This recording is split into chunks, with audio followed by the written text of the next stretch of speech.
Hello and welcome. I'm Leigh Ann Gerrans and you're watching W News, broadcasting live from the Al Arabiya headquarters. These are our top stories. President Trump visits the devastated states of North Carolina and California in his first trip outside the capital since taking power. Hamas revealed the names of the 4 Israeli hostages due for release this weekend. Vladimir Putin admits Donald Trump may have prevented the war in Ukraine if he'd won the 2020 election. And a new national anthem for Saudi Arabia created by the Oscar-winning composer Hans Zimmer.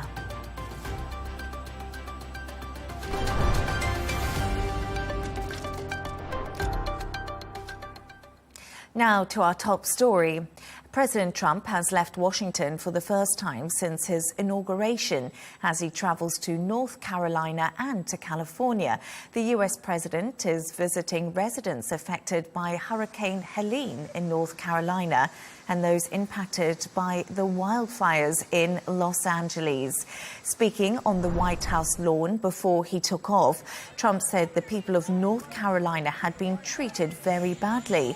More than 100 people were killed in September, where the storm caused around $60 billion worth of damage. Let's go live to Washington now to speak to our correspondent, Benji Hyer. Benji, thank you for joining me. The president has left the White House to visit disaster-hit states, North Carolina and California. What are we expecting from his visits to both of these areas?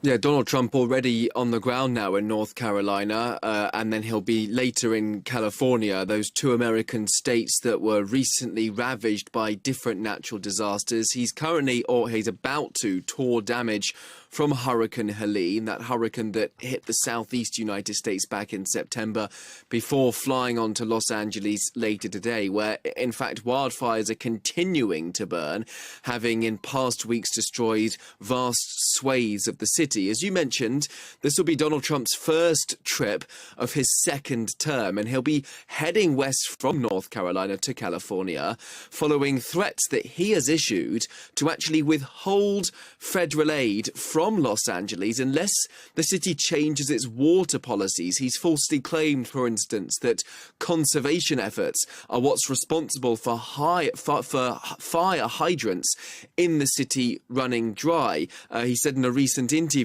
that we shouldn't give California anything until they've let the water flow down. In past moments, in a series of other comments, he added that it should be up to the states, the individual states, to take care of these disasters, essentially absolving the federal government of responsibility. As you mentioned earlier, dozens of people killed from the blazes in Los Angeles, which tore through multiple neighborhoods, firefighters often overwhelmed, and Hurricane Helene, the deadliest hurricane to strike the mainland in 2 decades. It left hundreds of fatalities. Benji, deportation flights have taken place. U.S. authorities arrested around 538 illegal migrants and deported hundreds of people in a mass operation that happened this week. It's been called the largest massive deportation operation in history. What more do we know, and how long will this process take?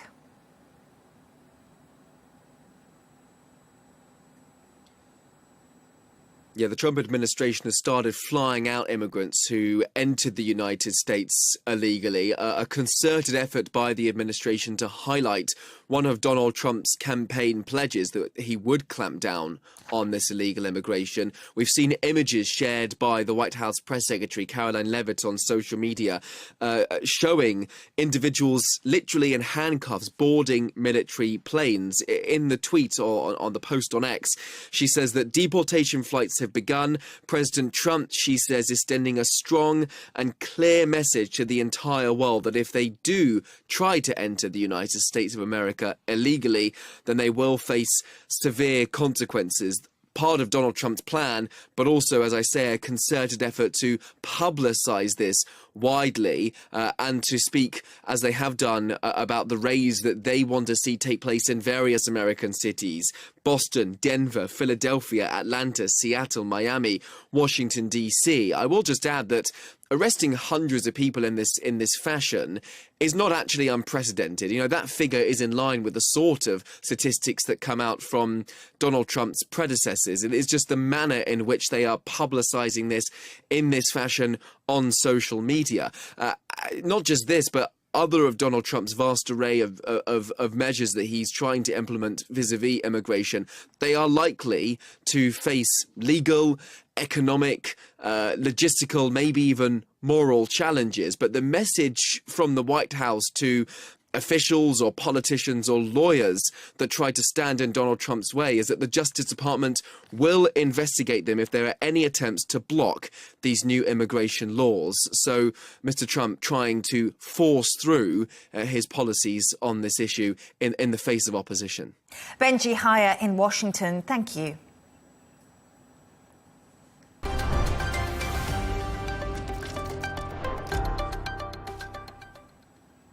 Now, President Donald Trump has said he would prefer not to have to impose tariffs on China, but that they are a tremendous power over the country. Earlier today, Beijing called for the US and China to resolve their differences through dialogue and consultation.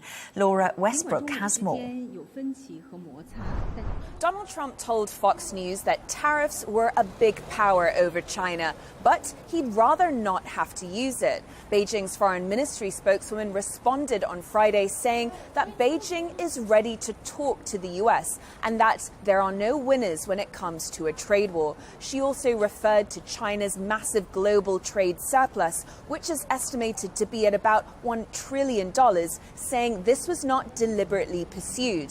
Beijing has said that if the Trump administration imposes these new tariffs, it will respond. Analysts say this could come in the form of targeted tariffs on products. And Trump says a 10% tariff on Chinese imports to the US could come as early as next month, which he says is in retaliation for China's role in allowing the drug fentanyl into America. But it is less than 60% tariffs that Trump had earlier campaigned on. He's also reportedly expressed an interest in visiting Beijing in the months ahead and has given China-owned TikTok a reprieve from an immediate US ban. All this points to Trump being willing to talk and maybe cut a deal. And the stakes are high. A tit-for-tat war would hurt China's economy. It's been focusing on exporting its way out of its economic slump. Growth has slowed, and it's dealing with a protracted property crisis and high youth unemployment. Tariffs would also be bad for business sentiment. President Xi called for a new starting point with US-China ties in this call with Trump ahead of the US inauguration. And he also sent top Beijing official Han Zhen to the swearing-in ceremony. However, economists I've been speaking to say that while tariffs are a tool that Trump will use to bring China to the negotiating table, overall, in the trend that what we've seen in the past few years of the tech sector and these other highly competitive sectors relating to security, well, it's going to be very difficult for the US or China to come to a compromise. Laura Westbrook in Hong Kong, thank you.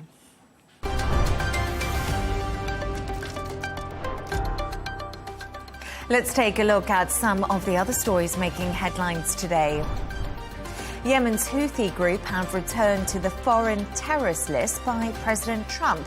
Former President Joe Biden removed the terrorist designation in 2021 to allow for aid to be delivered to civilians in Yemen. Trump's move is expected to weaken the group, which has been attacking Israel and ships in the Red Sea. Qatar is introducing 3 new laws designed to make the Gulf Arab state more attractive to foreign investors. The country aims to attract $100 billion in foreign direct investment by 2030. The new regulations are expected to be drafted before the end of March. Etihad Rail has unveiled its plans for a 30-minute high-speed passenger service between Abu Dhabi and Dubai. The train will boost the United Arab Emirates economy by up to $40 billion annually. The rail system, which will operate entirely on electric power, will carry around 400 passengers. And air pollution in Bangkok has forced more than 350 schools to close today. The city's level hit 108 micrograms a cubic metre, making it the highest since 2020. The Thai capital is the 7th most polluted major city in the world.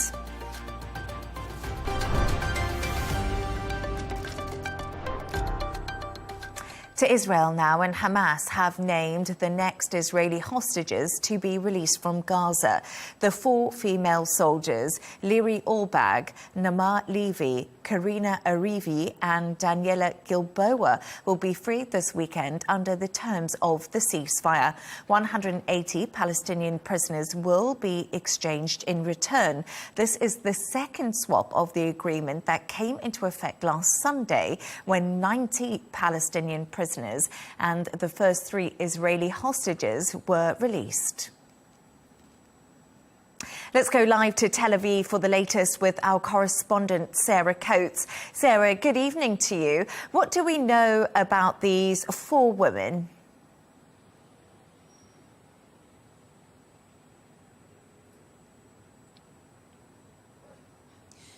Hello there, Leigh Ann. What we can tell you is that this list, handed over by Hamas just a matter of hours ago, has been confirmed as to be received by the Israeli Prime Minister's office. And we are expecting a statement from his office in the coming hours. Now, these 4 women, they were all unarmed border guards. They were serving down on the southern end of Israel, there on the Gaza border, when the Hamas atrocities occurred, when Hamas stormed that fence and actually took these women captive. Now, once again, they are 4 reserve female soldiers. They are Leigh Ann, she's 19. There's Nama Levy, she's a 20-year-old woman. There's Karina Arivi, another 20-year-old woman. And the 4th one, Daniela Gilboa, also 20. Now, we do understand that urgent consultations are now underway within the Israeli government about how actually to respond to this list handed over, as I said, just a matter of hours ago by Hamas, and that is because the names of 2 civilian women who were expected to come ahead of any female soldiers, they were not on that list. They are Arbel Yehud, she's a 29-year-old woman, and then there's Shiri Bibas. She is, of course, the mother of those 2 little boys that were also taken hostage and do remain in Gaza. So certainly there is a lot of anxiety, a lot of worry here in Israel tonight ahead of this expected release tomorrow, Leigh Ann. Sarah, we are also expecting Hamas to reveal details about the remaining 26 hostages. You just talked to us about what those 2 that were expected to be released, and these next hostages over the next 5 weeks. What more do we know, and when could we get those names possibly?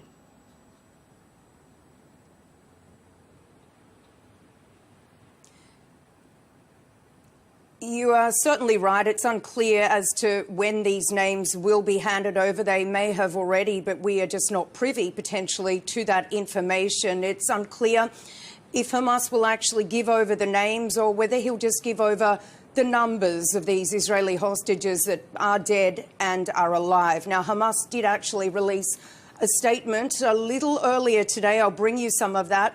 It says that we sense a great danger in the recent statements made by Israeli political leaders. This, of course, is in reference to some, especially on the far right wing of Benjamin Netanyahu's coalition, that this hostage deal should be completely abandoned and that fighting should resume. It goes on, this statement, to say that those remarks signal an imminent threat to everyone, including your loved ones in Gaza. So once again, Leigh Ann, this, of course, is causing a lot of anxiety here in Israel.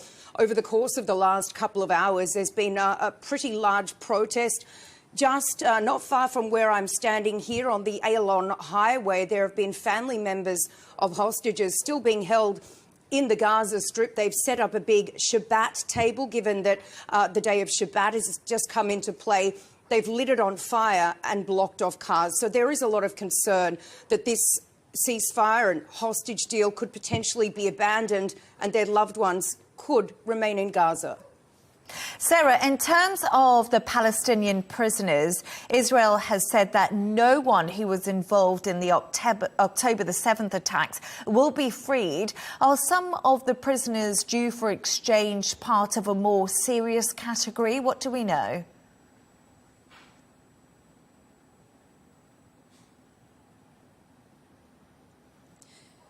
We certainly know that around 260 or so prisoners that are set to be released through various stages of this deal, that they are in a serious category for things like murdering Israelis. But it is unclear as to who will actually be on this list to exchange for these 4 female soldiers come 4 p.m. local time tomorrow. One of the names that is being floated as potentially being on that list, Leigh Ann, is Arabiya Zubaidi. He's a former Fatah commander from Jenin in the West Bank. He's accused of carrying out multiple shooting attacks against Israelis. But once again, the names still have not been released by the Israeli government, nor do we believe they've been handed over to Hamas. But we do need to remember there are a number of other categories of people other than violent offenders who will be extradited, or rather sent into exile, I should say, to other countries. These are people that have committed small crimes. We do need to remember that there were hundreds upon hundreds of people rounded up by Israeli forces after the October 7 atrocities. When the war in Gaza began, we can expect a large number of these people to be released.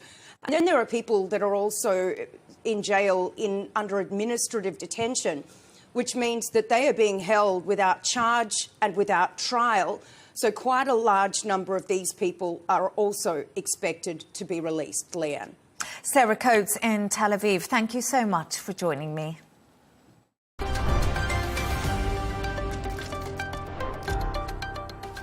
Let's take another look at some of the other stories making headlines today. Firefighters in California have stopped the spread of the latest Los Angeles wildfire. The Hughes blaze broke out on Wednesday and burned through 41 square kilometers. But 4,000 firefighters are rapidly taking action to contain it. Over 31,000 residents are under evacuation orders. A statue of Captain James Cook has been vandalised in Sydney ahead of the Australia Day weekend. Police are investigating the incident. It's the second time it's been targeted in the last 12 months. The statue has been covered in red paint with parts of it knocked off. Over 4.5 million people are facing a red weather alert in Northern Ireland and parts of Scotland. Storm Hyer could be the strongest one in generations, with gusts of up to 100 miles per hour. Flights have been disrupted, public transport in most areas has been halted, and many homes are without power. Millions of Chinese nationals have returned to their hometowns to mark the Lunar New Year. The country's biggest holiday falls between January the 8th and February the 4th this year. 2025 is the year of the snake.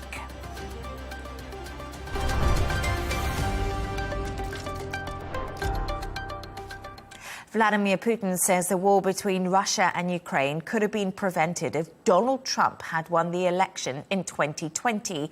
Speaking to the Russian state media, the Russian president said he was ready to meet Trump to discuss the conflict, which is coming up to 3 years. Donald Trump had previously threatened Russia with more sanctions and tariffs if Moscow doesn't settle for a deal on Ukraine. Dasha Chernishova has more from Moscow. Moscow says against the backdrop of increasing conflict and aggravation of geopolitical rivalry in the world, the risks of a violent clash between major states, including nuclear powers, are growing. That's according to Sergei Shoigu, Russia's former defense minister and now secretary of the Security Council. Shoigu said the US has undermined international efforts to prevent an arms race, and its actions have led to the degradation of arms control mechanisms and non-proliferation of weapons of mass destruction. He also claimed NATO was increasing activities on its eastern flank, close to Russia and Belarus, and rehearsing for offensive as well as defensive scenarios there. Russian Deputy Foreign Minister Alexander Grushko said Moscow is seeking international legal guarantees that would prevent Ukraine from joining NATO. The diplomat noted that this is one of the key elements of a possible agreement on the conflict in Ukraine. All of this comes as US President Donald Trump said OPEC Plus alliance of exporting countries shares responsibility for the nearly 3-year-old conflict in Ukraine because it has kept oil prices too high. Kremlin spokesman Dmitry Peskov responded by saying that the situation in Ukraine does not depend on the cost of oil. Peskov also said the Kremlin was waiting for signals from the new US administration regarding talks, adding that the ball is in the Americans' court, as Russia never rejected the possibility of peace talks. He stressed Russia considers it's necessary to resume negotiations with Washington on disarmament issues, explaining that this is in the interest of the entire world as the peoples of the two countries. Meanwhile, Russia says it has repelled a major Ukrainian drone attack overnight, intercepting and destroying over 121 drones that targeted 13 regions, including Moscow. 20 drones had also targeted the Ryazan region southwest of Moscow, and reports suggest that an oil refinery and a military airfield were attacked. And in the Bryansk region, Ukrainian drones damaged the Kremny-L microelectronics plant. As a result, the production facilities and the finished goods warehouse were damaged. However, there's been no word from Moscow regarding the claims from South Korea that North Korea is planning to send more soldiers to join the fight against Ukraine. Dasha Cherneshova, Arabiya News, Moscow.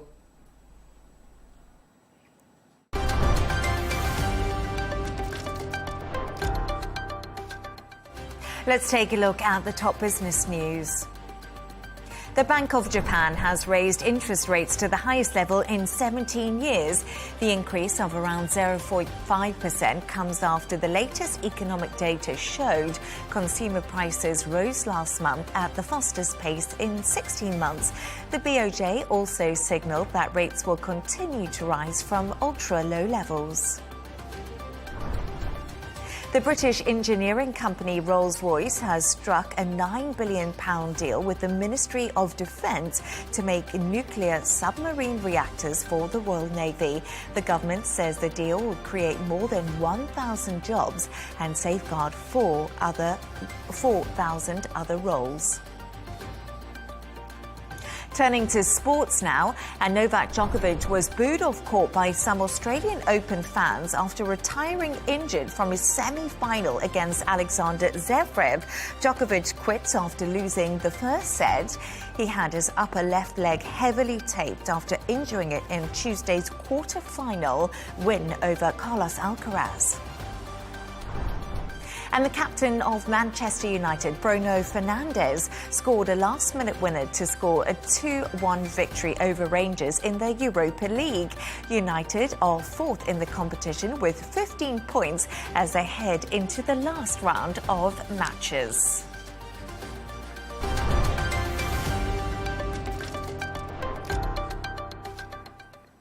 Now, the renowned film composer Hans Zimmer, the man responsible for creating iconic movie soundtracks for Gladiator, The Dark Knight and Interstellar, has been set a new musical challenge. The Oscar-winning score writer has been asked to create a new national anthem for Saudi Arabia by Turki Al-Sheikh, chairman of the General Entertainment Authority. Writing on Twitter, Turki Al-Sheikh said, "Today, I met one of the greatest musicians of our time, the legend Hans Zimmer. We had extensive discussions about several future projects that I hope I will come to fruition.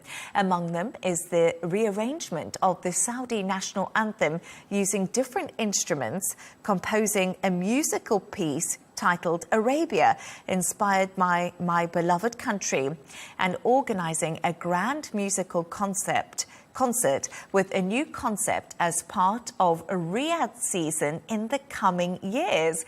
The two met at last week's Joy Awards held in Riyadh, which attracted some of the most famous names in show business. Take a look.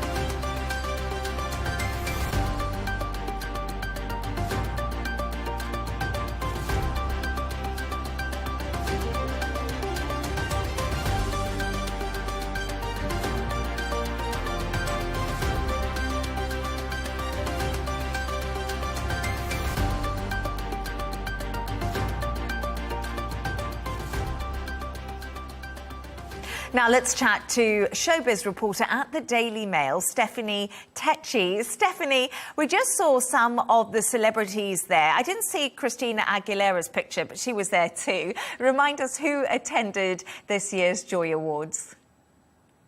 Indeed, Leigh Ann, we had a robust lineup of regional faces, but we did have the creme de la creme of Hollywood that was in attendance at the Joy Awards. The guest of honours were people including Morgan Freeman, Andrea Bocelli, and also we had Matthew McConaughey, who received the Personality of the Year Award. You know, for Morgan Freeman, he was bestowed with the Lifetime Achievement Award, which was presented to him by Sir Anthony Hopkins, and it was a real pleasure to see him because this just follows days after he lost his property due to the LA wildfires. You know, it was an interesting mix of Hollywood who was there, including Amanda Seyfried was also there. And there was a nice mix of also established people for us Brits, including Guy Ritchie, who received the Joy Honorees Award, which was also lovely to see. Yes, indeed. I saw Guy Ritchie in those pictures and also on the list. What impact could a ceremony like this have on the industry as a whole? You just mentioned it was a real mix, very diverse. You know, Leigh Ann, it was very refreshing to see because I think for a long time, Hollywood has been the epicenter of glamour and the film industry. And as we've seen with these LA wildfires, where the Oscars have been left in a bit of a pickle of how they can deliver an award show like this, we're actually seeing that more A-listers are now looking to the Middle East to establish themselves there, to create new connections there. And I think what's quite interesting, Hollywood for a long time has been asking for diversity. And I think when they do connect with the Saudi Arabia film industry, we are moving on from Hollywood and creating new epic centers are quite interesting. We know Saudi Arabia and the Middle East in general is going to be a hot spot for the film industry by 2029, with it predicted to be in a 1.5 billion market. So we are really seeing that shift, which is, it's about time, I think, personally. And just one quick thing before I let you go, the Oscars. Who are you watching? Who's your prediction? What's your top sort of tip if you were a betting woman? Well, I am a betting woman. I have to say it's all about Emilia Perez. 13 nominations. It's a non-English film, and I think it will do really well on a night for Best Actress and also a Best Supporting Actress for Zoe Saldana. So I think they would get at least a good 8 out of the 13.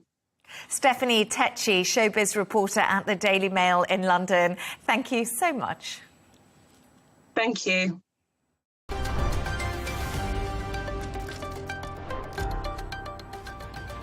A reminder of our top stories. President Trump visits the devastated states of North Carolina and California in his first trip outside the capital since taking power. Hamas revealed the names of the 4 Israeli hostages due for release this weekend. Vladimir Putin admits Donald Trump may have prevented the war in Ukraine if he'd won the 2020 election. And a new national anthem for Saudi Arabia created by the Oscar-winning composer Hans Zimmer. And that's all from us on W News. Thank you for joining us. The dressing room is coming up next. And don't miss Tom Burges Watson with G&T. Good night and happy Friday.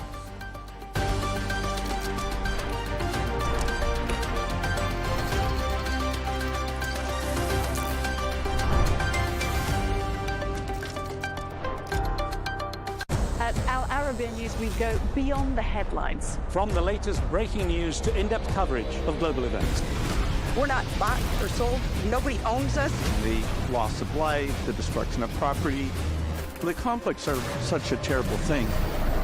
Context and analysis to help you see the full picture. The world is in a very dangerous place. Join us on Arabiya News. It's very impressive. Where knowledge meets perspective. Right, welcome to the dressing room with Al Arabiya. Got to start off, Coley, with that jacket's looking mint, mate. Superb, isn't it? Innit? Superb. You know where I got this. That's why you're saying it. Where'd you get it from? Percival. Yeah. Listen, nice, mate. Listen, I got nice gear, innit? Yeah, You've listen. been wearing it every day since that day, haven't you? I have. I love it. Honestly, so smooth, so smooth. So many good comments about it. Yeah. Well happy with it, man. Well happy with it. Look at what I've got on. Yeah, but listen. We need to talk about. We went there. No, this ain't personal. We went and we see what's his name outside, Lewis Capaldi, the singer. Who's a brilliant singer, by the way. Yeah. And I don't know why this guy, who he thinks he is at times. I couldn't believe what I was seeing. There's Lewis Capaldi. Lewis. When he brought him into the shop, I know, yeah. offering him clothes. What do you think? Like trying to dress. Listen. He was a lovely fella. He's such a lovely guy, though, man. Yeah. It was I actually, I'm a big fan. Yeah. He's mad. I've seen him at Glastonbury. You guys noticed him. I don't know why you lot were looking outside the shop anyway. You're supposed to be looking on the racks. Who's looking outside the shops anyway when you're in a shop? I told you, midfield. I see everything. Okay, I see everything. Is that Lewis Capaldi? I was like, I was buzzing. When I heard that, I was like, no way. Yeah. And he turned back round and I was like, it's my opportunity, lads. What did you know what you actually said to him? I said, Lewis, Carlton Cole, how you doing? Listen, man, I've got a couple of footballers in there that want to see you. I didn't know that. I've heard of it. Yeah, I said, I've got a couple of footballers in there. And he goes, who? And I said, it's a surprise. Yeah, and then he's come in. I thought he must think, who are they? Messi, Ronaldo. He definitely knew you were. And then he's seen you lot and he's buzzing, innit? Yeah. So, that was a nice little... he's a lovely, down-to-earth fella. I didn't expect nothing more really or nice, less. He was. He's a great nice guy. fella. Genius. What a singer. Oh, it's a voice of an angel. And do you know what? That whole day afterwards, I was just listening to his songs. Yeah. Had it in the car, you know what I mean? I was like, this guy's a genius. I just met him. He's good. Very good. Top man. So, what we've been up to, Coley? What you been doing? What have I been doing? I've had an interesting week. I went to the game. You rung me buzzing about your boy as well. Yeah. I went to the game. What did I do after that? I went and met Graham Potter. Did you? Yeah. Was it? I cleaned his bell. You said about that. Yeah. I told him about that. Did you? What did he say? Did you remember or not? No, not really. Cheers, mate. He was just like, no, I don't know if he did, but the way he was saying it was like, oh yeah. But he's so humble, like, because he was playing his football career down. Yeah. I was like, so it's like he doesn't rate himself, kind of thing. I was like, but you wasn't rating him anyway, to be honest. I didn't say that. I wish I'd managerial career is a lot better than his playing career. That's on record. It's on record. I was a Matt Letizia fan. You couldn't compare the two. Do you know what I mean? Graham Potter. You said you wanted Matt Letizia. But he was what a guy. Yeah. What a guy. I feel that he's going to need some time to implement what he wants, obviously. But at the same time, I look at him and I think, you know what? He knows what he wants, and he's going to try and recruit the best for him and his style of play, and the players have to get in line, really. One other thing, I love what he's doing at the moment, and he played Lewis Orford, Ollie Scholes the other day, and he's been giving the youngsters a chance. You had Caelan Casey there's injuries now, he might be starting during the weekend. So it just hopefully that just gives inspiration to the others. And you know what it is? Like when you're a club like West Ham, we're not the big Chelseas with the budget, Arsenal's with the budget, and going to Man City, obviously. West Ham have to promote from within. So you got to get your local talent, and try and nurture them. Yeah. Give them a chance. And that that will actually galvanise other players to say, do you know what, I'd rather go there than go to the big boys. You know what I mean? Because there's a chance I might get some minutes here, or I might actually get a chance to be a professional footballer. Yeah. And because we've got the loan system in place as well, so if you don't make the grade, we can get you to try and get close to the grade by going out on loan, and that's what I'm in charge of. So listen, man, you sold it to me, Colin. Oh, man, that's right. I'm a great talker, innit? Yeah, but that's Very like good, salesman. Your missus tells you a great talker, doesn't she? Yeah, that's she says I'm talking too much. We need to talk about No, I like hearing you talk, mate. It's good. Mate, so I've done a bit of self-reflection the other day. He called a me review up. of your performance on the podcast. Ask him, he'll tell you. He called me up and he's like, I've been doing a bit of self-reflection. I think I talk too much on the podcast. I'm going to let you talk a bit more. I get a bit excitable. I said, I like seeing you excitable. Yeah, and he said his missus has told him, you need to stop, talk less. Yeah, but listen. I was like, no. Listen, I've got to talk more. Never ever get a review about anything you do from your wife. This is advice to any listeners. Like, if you're married and you want a fair reflection, you'll never get a fair hit from your wife. Like, she'll always pick out the negative. But I think my missus is quite good, actually. She'll give me a fair reflection. She'll say, listen, you need to do more of that. I can't even do the dishes properly, Coley. Like, I'm getting like... Well, I'm a chef in my house. You know what I mean? You got something to say, you say it, mate. That's what I say. Yeah. Well, yeah. I'll try, but... Don't start going all quiet on us now. Yeah. Well, you know... No, you made it awkward. That's what happens. Second guessing. I'm a bit hot in here, by the way. Bloody hell. It is warm, to be fair. It is warm. What was I going to say? So, you've had... We're talking off air. Actually, can I talk about my clubber? Yeah, go on. Yeah, because we're talking about Lewis. Well dressed, can't. So basically, my mother-in-law, Annie, she got me this. So I gave her this. This is from M&S, actually. Right. Okay. And then she cut it up and made a little gilet, so it's underneath. Oh, nice. And then this is from Fork, I think, or something like that. Is she a seamstress or something? Yeah, she's really good with her hands, and so. Yeah, man, really nice, isn't it? Yeah, it's a bit. Take it off. I like that. Yeah. Gilets, really happy. Nice. Yeah, very nice. I thought I'd advertise it for us. Try and get some money in. Anyone wants to buy it, you let me know. My Instagram. And you just had the most Wayne Bridge thing happen to you. He's gone. You heard this? No. He's gone to a rage room. Then rage rooms you go. Oh yes, I saw it. Your missus on. Loose Women. I don't even know if she talked about it, to be honest. Oh, mate. They talked about, I saw you in the picture of a sledgehammer or whatever it was. Yeah. And then she was like, you lot they was filming you smashing things up. I said, that is so Wayne. It was her idea, though. Really? Yeah. It was her idea for her birthday. Would you recommend it? Mate. I'd probably, if you're going to go, definitely wear shin pads. Yeah, of course. Because... shin pads? Because I basically, I think there's probably better ones you can go to. Right. Or safer ones, or okay, so maybe it's just me, mate. I don't know. She said, as I remember, she said that you knocking is like a pub or something like that. She knocked on the door and you was quite sure. So you're thinking, I'm not going to mention names anyway, where it is, but anyway. When you have to sign the waiver, it was just like they'd written something on it and you just signed underneath it. So it probably should have been an alarm bell a little bit. I don't know, but apparently they did say I was the first one to be injured in 2 years. Really? How did you do it? Up, done it? I basically had the sledgehammer, and as I'm smashing the telly, I did it twice. Right. It slipped off and smashed my shin. But you didn't... I knew I'd hit my shin, like, I thought, oh, bloody hell. Well, you didn't know it was bleeding. bleeding. Carried on, and then it was when we left, like, 10, 15 minutes later, and I had white trainers on, and my missus went, your trainer's red. I was that much blood?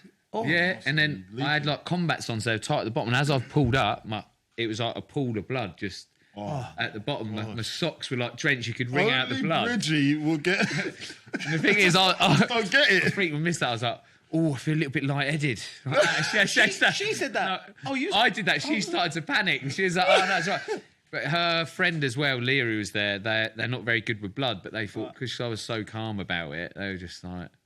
The amount of blood there was, but I think it was quite deep. It wasn't massive, but where it was so deep, it just didn't stop bleeding. So I had to get home, get my leg on it, and keep some pressure on it. And I just waited till I could get an appointment with a doctor who could just have a quick. Only you. I didn't want to go to the hospital because I know it's like at the hospital at the moment.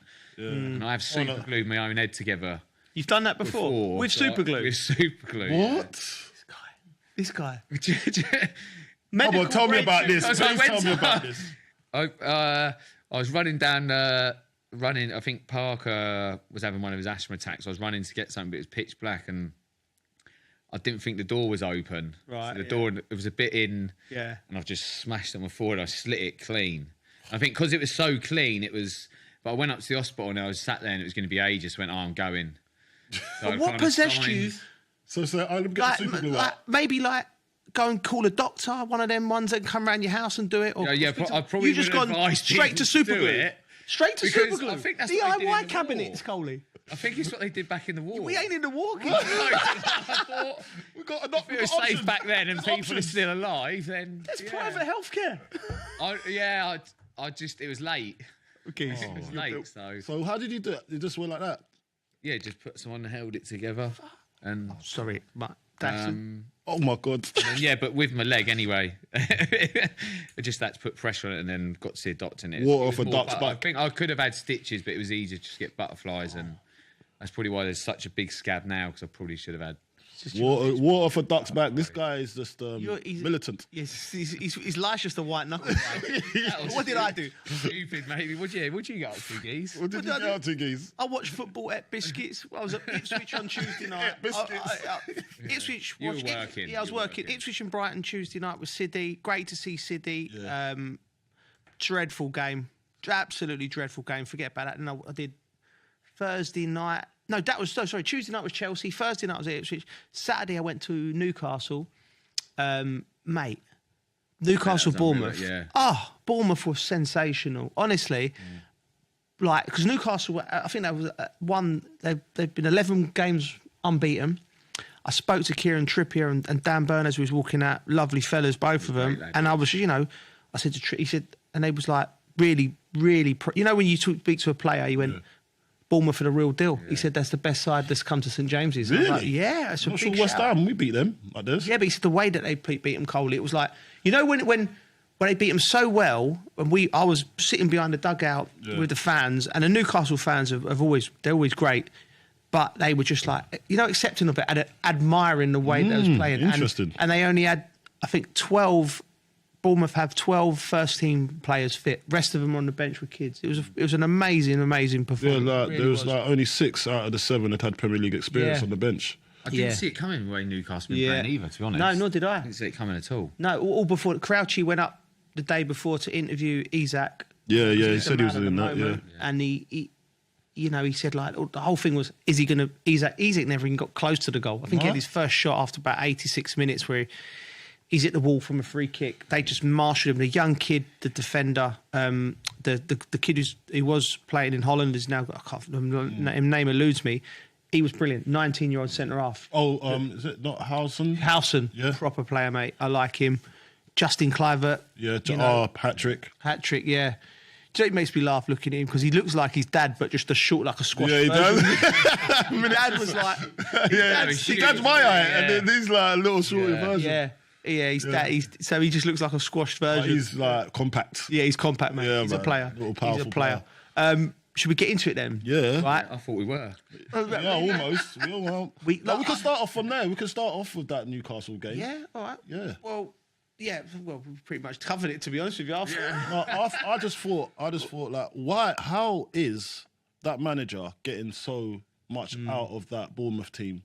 Like, and the worst thing about it, when he first come into the helm, I was like, what are they doing? Now you're getting rid of my mate Gary O'Neill. Yeah, I know. Obviously, because Gary's been good. He saved him as well, and I felt it was harsh. Yeah, the sacking was harsh. But now you look on it, and you've seen the length of time it's taken him to get the team to where it is now. You kind of understand it now, obviously. I know. Because he's probably going to be one of the managers of the season. Yeah, because he hasn't got the resources that some of these other people have got on these other teams. So for him to have got to this part so clean and everybody admiring his football, shows you what he's actually done for Bournemouth. That's true. Talking of managers, there's a few strong words from one of them, weren't there? Yeah. Ruben Amorim. Yeah. Ruben Amorim. The lyrics from him. Wow. He said it was something along the lines of, "I can't be naive. but we could possibly be the worst Manchester United team in history. I'm thinking that's something you might say to your mates on the WhatsApp group chat after you've done the press conference. Say it to the press. But he's gone straight bang. Especially after we were talking, like they might have turned a corner with their effort and that. And the game before, even at Southampton, you see Southampton, they play Southampton.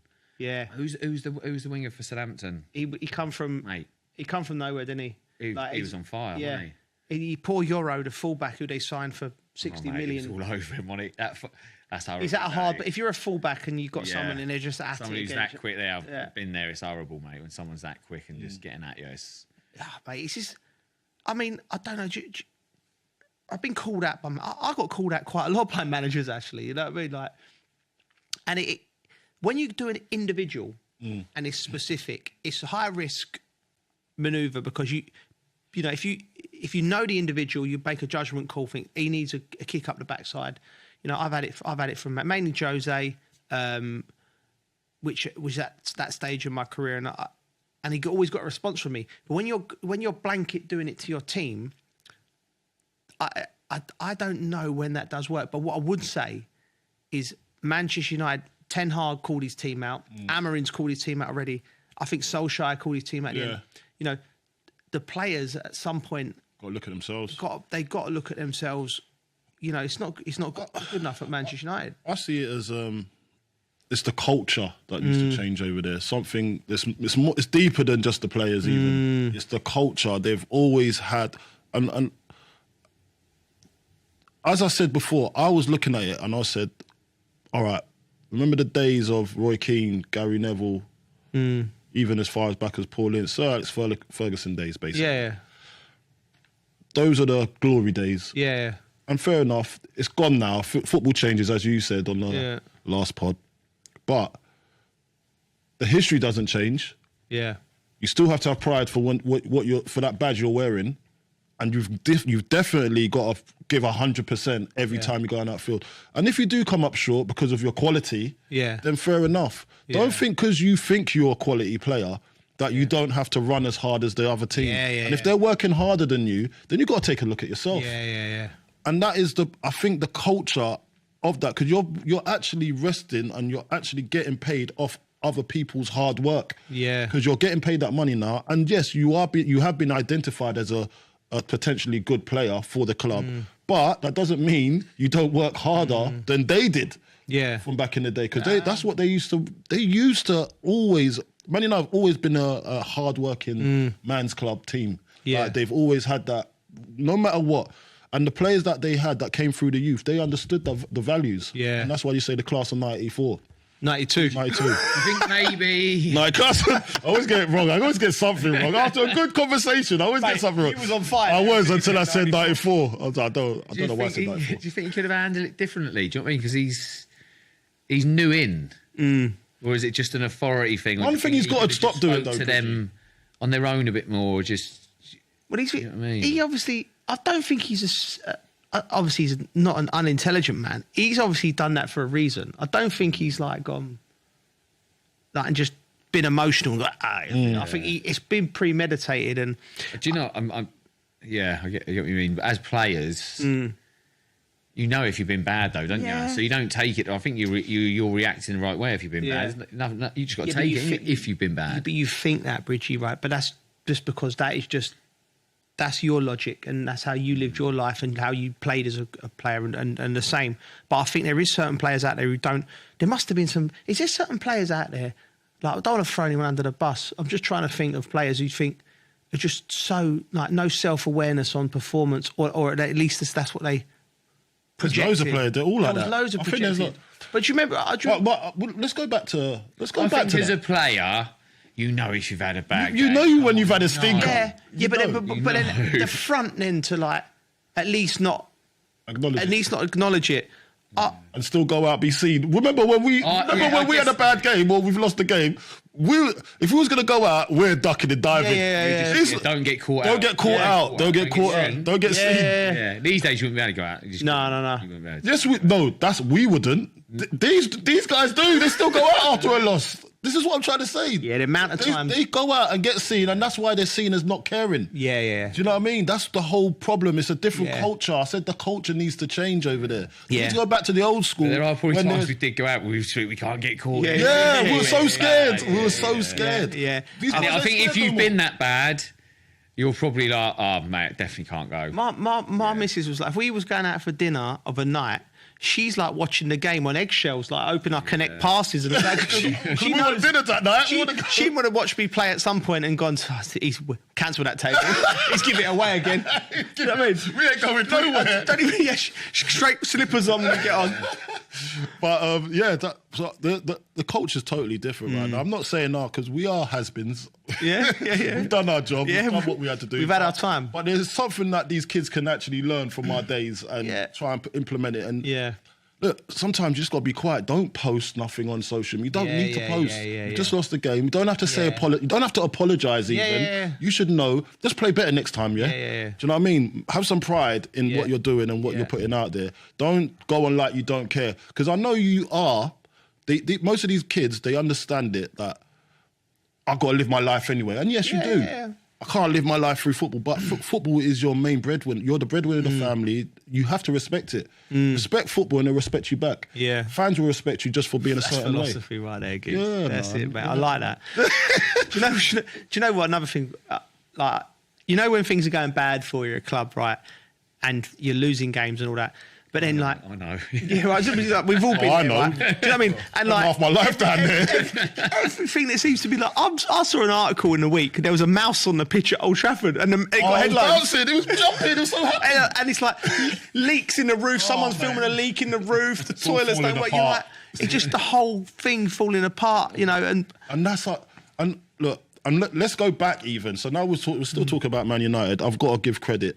Obviously, I was on TalkSport earlier, on Friday, and it was Dennis Law. Yeah. So now, when you're looking at what he meant to football, not just to Manchester United, but to football in general, we've got to look at that as ex-pros, as pros, the ones that are actually in the game, and say, do you know what? I want to be like that. Yeah, he was a model pro. He was one. He wasn't like a Georgie Best party boy. Yeah. He just wanted to score goals. Yeah. And the amount of goals, he was like 1 in 2 for Manchester United. In them days, and them pitches, and them tackles, and them balls, incredible. And them balls. Heavy, mate. And you know what? When I look back at his career, Reggie, when I looked back at his career, I looked at fair enough. He scored all those goals, but then he was one of the first Brits to go abroad. Yeah, he went to Torino. Yeah. And they have him down as a legend over there. Yeah. So he's a trailblazer. And when you see that, and then you see what Man United are coming up with now, you just want to think, go and do your history. Don't just come and play for Manchester United and put that badge on. Yeah. Go and do your history. Because you know what? As much as people might think, Manchester United is a big part of football history. Yeah. When you're talking about the Busby Babes. Yeah. When you're talking about the things that's happened to that football club. It's actually inspirational when you look at the history of it. So don't be disrespecting that badge because it's more than you. Yeah. You know, and I want them to understand, look, Manchester United is a flagship bearer, or whatever you want to call it, for the Premier League and the English football. Yeah. And you've got to respect that. Yeah. And that's why when people say, I love to see Man United go down or this, not me. I love to see it. I hate them. But you still, can respect them. Hate's a very strong word. You still respect them. Yeah. You still respect them. It's because they're always winning. Yeah. They're always winning. And what annoyed me more, because I was down south and a Southampton fan, you got Man United fans. Like, you're not even from Manchester. Come on, man, you just glory. I was that guy. That's the main thing. It's the fans, not the team. Yeah. That's probably what it is. That's annoying. I mean, there's an outpouring of love. You don't have to be for Man United, though. No, Manchester. You don't. Because you can, mate. Yeah. No, but as when you were a kid, that was your excuse. Yeah. Even from there. I was a glory hunter in school, man. Well, mate, I'm not those kids. Those kids are. Do you know? You always. I was like, it was the trendy thing to do, innit? So I was like, I'm back. The ones that aren't. The ones that aren't, though, it's their dad. No, you're supporting this team. And then after 30, what? You ain't going for them. What have you done to me, man? 18 silverware relegation. No choice. I've no choice. It's an outpouring of love. What interests me is like, obviously we lost a great player, but you know, what's about your legacy? Like, you know, like we forget as players, you know, like you might see someone, and we would all have it and the fans come up to you and they remember something you've done, a goal you scored, something like that. Mate, it means so much to people. And like, I think the advice, if any young players listen to this, like when you get older and you've finished and you've done with football, it's lovely when people, I remember this or I remember that, or this is how I love the way you played. You know what I mean? Like, you do have to, if you take that into your game now, and that's your responsibility, whatever you do on the pitch now, will not everyone's going to be Dennis Law, where he's sort of a blanket. Do you know what I mean? But someone out there will connect with you. The Duns, like, I had a geezer got on the plane with me, a Newcastle fan, and he said, I think I scored my first Premier League goal for Chelsea up at Newcastle, and it was his first game he watched, and he remembered it. He went, da-da-da, and you done this and you done that, and then Shearer scored, and he's like, wow, mate, do you know what I mean? Yeah. So like, that's a little thing for any young players listening to this. Like, after it is nice. It's lovely. It's lovely, man. Yeah. It's a privilege. We're in a privileged position. We were in a privilege, and I'm glad that we are actually recognised, and hopefully some of the young lads that are playing in the Premier League right now will understand what they have in their hands, because it goes fast, man. Mate, it does go fast. I've got grey hair coming out there. Like, I don't know what I'm doing with myself.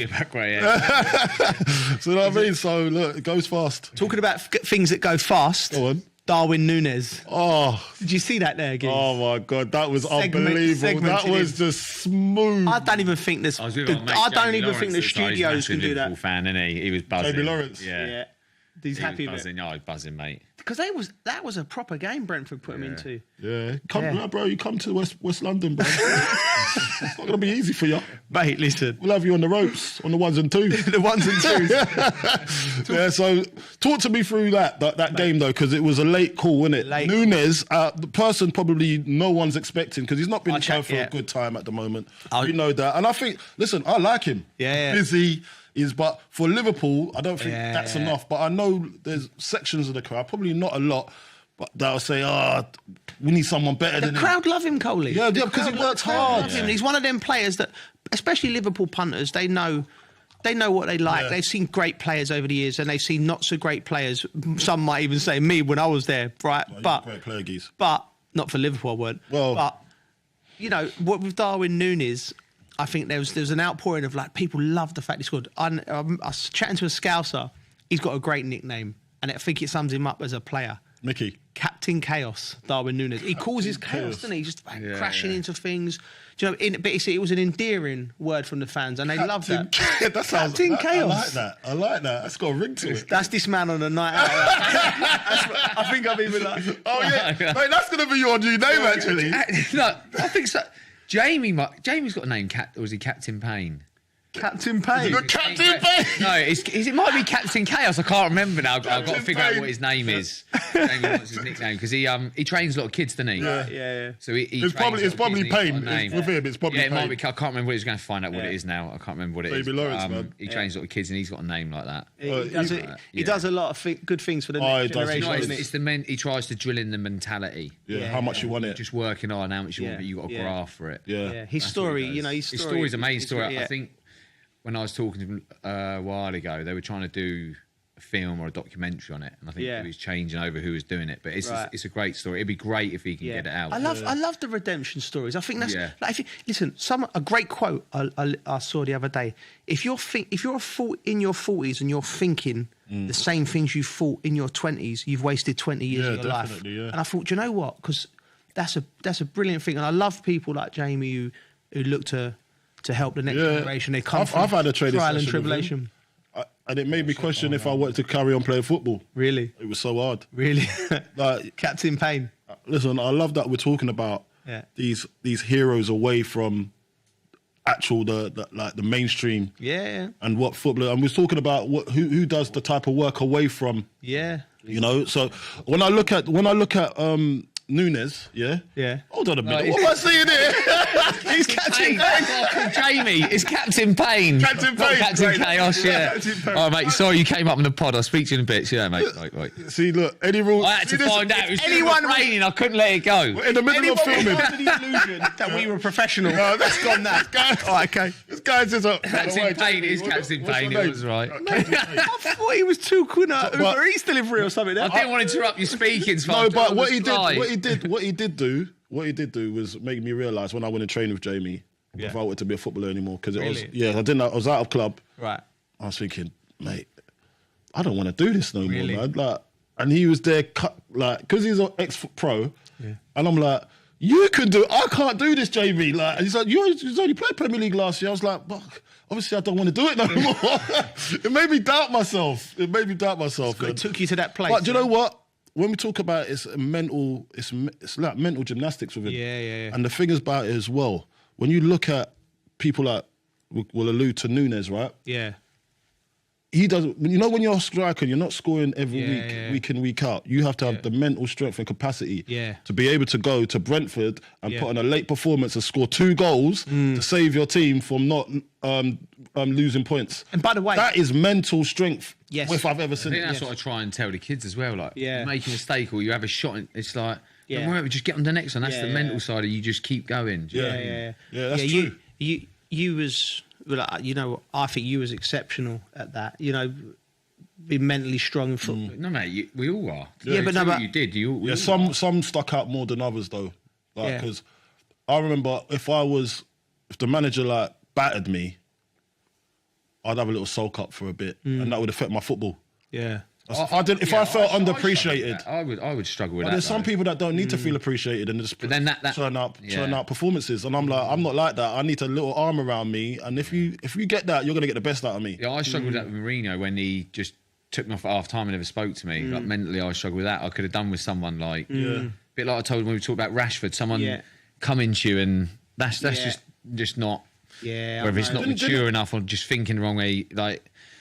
The brain's it's a tough thing, isn't it? You need someone sometimes to just tell you, because you're making something that isn't something maybe. Right. You know what I mean? It's training your brain to break it down and what does this really mean? And react in a certain way. Yeah. Don't react too quick.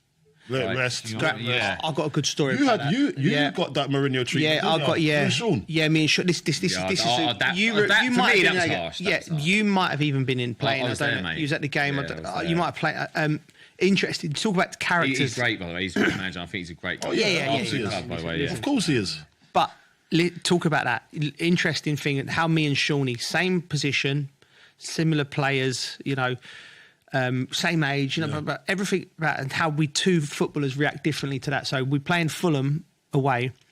We start in 23 minutes in or something, 24 minutes in, and we both look over. Our names come up. We're hooked off for Robin and Duff, I think, you know, and like weren't playing well, but weren't playing bad. Just weren't getting into the game.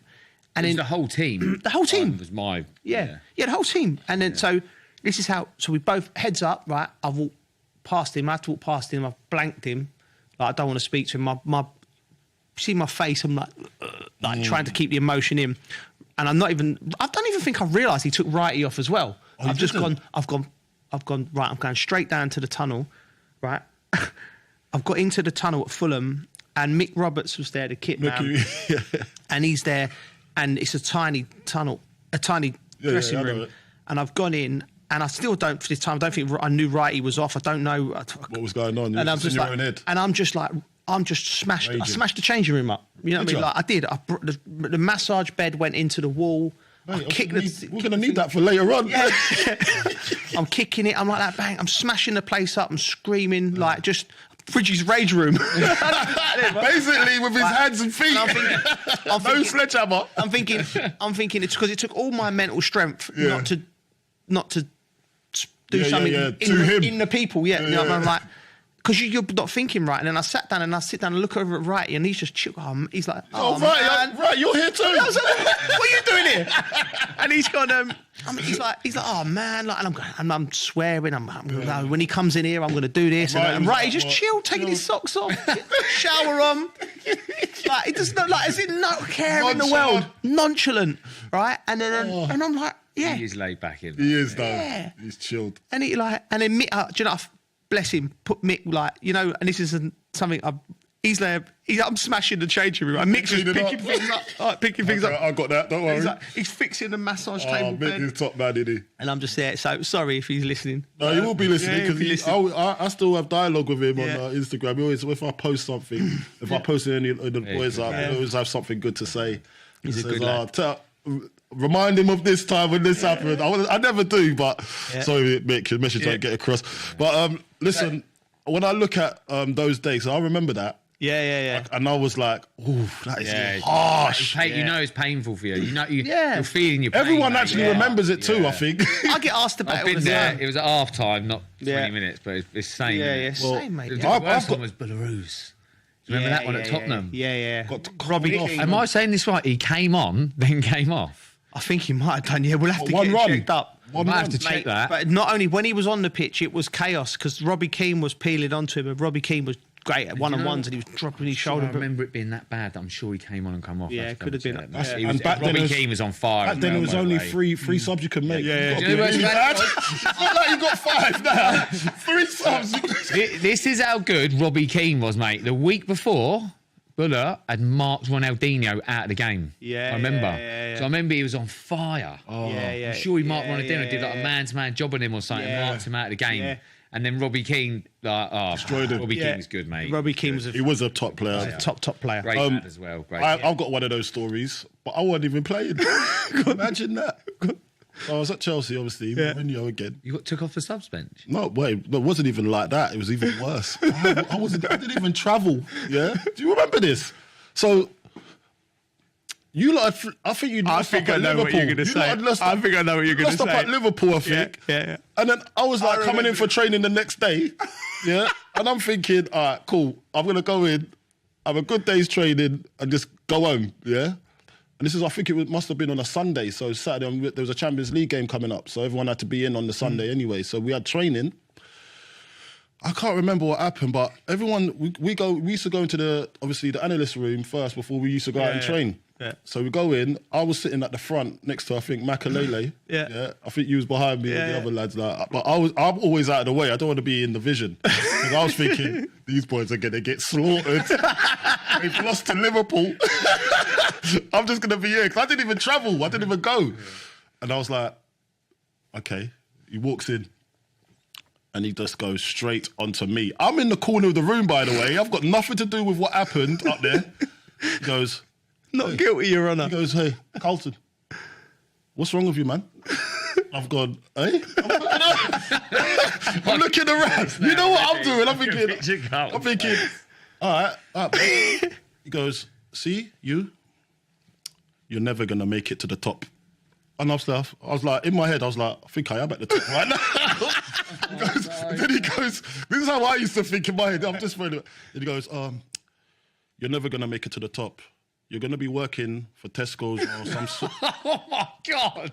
I was like, wow, where's this come from? I've got nothing to do with this. I couldn't have been there 'cause I would have remembered this. Mate, I was like, why is he coming for me for? I haven't done anything. I wasn't even at the game. I was at home. Didn't take in London, 300 miles. Mate, I swear down, I was so angry, yeah? Yeah. Like, and he said more stuff, but he wasn't registering it. I was like, nah, I'm raging. I'm thinking, why are you doing this? I'm laughing now, but I wouldn't have been laughing at the time. Because I wasn't even there, Bridgie. I weren't there. Yeah. So why am I getting it? Yeah. It's funny when you say the story now, when you look back, but I wouldn't have laughed then. Yeah. Brutal, mate. It's brutal. It's in front of all my peers, all my pals. And they're looking at me thinking, where's that come from? Everyone was confused. Yeah. So anyway. It was confusing. Yeah. So anyway, I was so raging. Mate, I tell you what, went out to training. I was on flames. I was doing... Did he say anything to you? No. He wouldn't know, would he? He wouldn't need to because I remember I put a few people on their backs. Yeah. Yeah, I was the best trainer. Yeah. And I was like, that's probably why he's done it. Yeah. Not thinking that, but that's the type of person you have. Everybody reacts different. Yeah, everyone reacts to certain things. So that's why I say football's a people's game. Like you're dealing with people, and if you can manipulate people's feelings to get the best out of them, then so be it. And whether it looks bad or harsh, I might still be able to get the best out of you because I know this is going to rock your boat. Yeah, you know. So that's why places like Manchester United, places that are not really getting the best out of the team, the managers, they've got to do some psychological warfare. No, not warfare. Games on the players. Yeah. Because not everybody's the same. You can't treat everybody the same, and it's a people's game. So I really think there's a thing in that. Yeah. Where you can get the best out of someone when you don't think you can, but you just get that extra 10, 15%, and that might be enough for you to be playing better football. Mate. You know? I agree. I do remember that. Tottenham, Bridgie. Yeah. one of the headlines was Dr. Tottenham cures Everton, but Postecoglou desperately needs a tonic. I mean, it's creative. It's basically saying, if you need a win, go to White Hart Lane. Sorry, Tottenham fans. What they used to call it? What's the nickname over there again? 3 Point Lane. 3 Point Lane. Yeah. That's my mum was the only one in my family left in last man standing, and she picked Spurs. Oh, and I did think, what are you doing? I should have said something to her, to be honest. Wendy's watched a lot of football as well. I know, yeah. She's the only one still in it out of all of us. I was like, she went, I didn't know they were all. And they were there away at home. It was at Everton. It was at Everton, yeah. The game, Bridgie. She said, I didn't know they were away. I think that's what she said. Wendy knows her stuff as well. I wouldn't mess with her. The game, the one thing you know, Bridgie, like when you play at Everton, whether they're a good Everton or a bad Everton, you've got to match them, haven't you? Yeah, that's true. And they didn't. And it was embarrassing, actually. It reminds me, when you go there, like the Dell, the fans just on you there, right in your face, right on you. Because I used to play, and obviously the crowd. Have you been to the new stadium? No. What? Oh, yeah. The new one, I've seen it. White Hart Lane. Yeah. This was at Everton, though, wasn't it? Yeah, that was at Everton. Yeah. But like, I remember going to Chelsea to Everton, mate. It's yeah. Horrible. I remember you would grind out a result. Did you score at the end, or I remember Lamps getting one? It was just you'd have to grind out a result. It was always a hard place to go. Yeah, and like they got a new manager in, and I think when a new manager comes in, the team most teams always a little bit of a little bounce. Definitely, especially with David Moyes, with that emotional connection. Just thinking, Postecoglou's clearly under pressure. 15th, 14th, 15th in the league. You know, I just think we're in this. You're in this. This is like the cycle, and I get a lot of stick from Spurs fans online. All my mates are Spurs fans, and we have a laugh and a joke, but I've been saying the same things for 15, 20 years. Like, there's a cycle. You know, Levy hires a manager, doesn't give him enough resources for what's required, sacks a manager when the fans turn, does the same. You know, ultimately, they're miles off where they need to go. And he runs it. If there was an award, a Ballon d'Or for footballing in business, Daniel Levy would be winning it every year like Lionel Messi. But Tottenham fans ain't interested in that. He'd be going there. Racing tracks. We've got racing tracks. We've got all sorts. I watched him. You can. I think you could parachute off the roof. We got Mariah Carey. Lionel Richie. Beyonce. They're not interested. They want to win football games. They want cups. They want some trophies. We ain't going nowhere though. We hear this all the time, don't we? We hear it all this every year. You hear it. No chance. No chance. But I must say, he runs a brilliant Premier League business. Yes. Like for a club of that stature, the business part of it is unbelievable. Great training ground, great facilities, everything's there. Yeah. But it's just not winning anything. And I think the fans know what's happening as well. They're like, do you know what? They're not investing in our future to win anything They're doing all the other stuff around it. But the actual football club is second. Yeah. Do you know what I mean? And that's where a lot of fans are really getting upset. I speak to Madge, because DJ Majestic, he's a massive Spurs fan. MC Kai, MC Kai as well. Errol, all of them Spurs fans, and they are fed up with it as well. Yeah, mate. And not just... It's not just them, it's a whole load of them that comes with it as well. And Did you say Majestic's, is that the guy we met? DJ Majestic. You say he's a Tottenham fan? Yeah. Oh, I thought he was a West Ham fan. I keep going on to him about West Ham, I think. I'm sure I did when I met him. Mate, I'm a right you're talking about, met a lot of people. No. You're talking about DJ Maximum. Oh, Maximum, that's it. I saw him at the game the other day, by the way. I saw him at the game. He said that you lot are proper, man. Loves you lot. He's great, lad, we had a good night, that. Night, day, whatever it was. It was good. It was all merged into one. Bridgie told me General Levy was in the house at one point, and I'm a big fan of the General. Yeah. And I was looking for him for 2 hours. He wasn't even there. He wasn't on the bill. On his shoulder. I definitely want him. So for those that don't know, us we have a little social once a month. Yeah. We try if we can get, because we're all busy, aren't we? And so we always try and have time for each other. Yeah. And we invite a few other friends along as well, but this particular night, I was going through some family problems, so the boys substituted for me when they went, and then they had a good time. And then We didn't have a substitute. We didn't. I know, you just cracked on. Carl was there, the Everton fan. But, so that's what we do. So that's what we're talking about, just in case you lot don't know. Yeah, they're like, get back to the football. Yeah, get back to the football. Okay, so we'll talk about Moisey, man. Moisey, listen, we talk about Postecoglou all day because I just think he's in the firing line to get all the stick. I don't think he's been supported properly by the board. I think he's a bit fed up because it's not that. Remember Ange when he first come? Oh, he was no wrong. chirpy. And they went on a record. It can turn just like that, can't it? But they went on a record run of winning games, and there was the best thing. They was actually challenging for like Invincibles kind of thing. It was like, something like that. Going, how do we beat this new Tottenham? So everyone was like buzzing for him, and then all of a sudden it's just turned on its head. They're 15th now. Yeah. Do you know what I mean? In the Premier League by Christmas, like, come on, it's better than that. And I just think Postecoglou needs a little bit more help. He does, and that's where you can see the frustration. When you see him in interviews now, he's like looking at the floor. Yeah. He's not making no eye contact. Yeah. He just wants to get out of there. Yeah, man. So it's tough, isn't it? And a person like that. I'd take my off to anyone who goes into it. I couldn't do it. Spurs. A lot of stress at Spurs. Mate, but managerial jobs in anyways. It must be a lot of stress dealing with that many players. I know. All the fans. I don't think that's the point. I think that's mental strength as well. By the way, I think mental strength. I think it's more than that, Bridgie.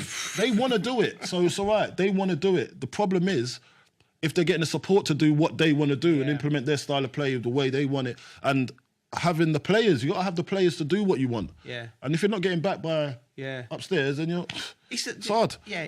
Any job you do, if you ain't got the tools to do it, then but you are the front man. Yeah. That's how I see it. I think he's been let down. Right, he's been let down myself. And also, we could talk about David Moyes' return. Yes. Because that's phenomenal. Yeah.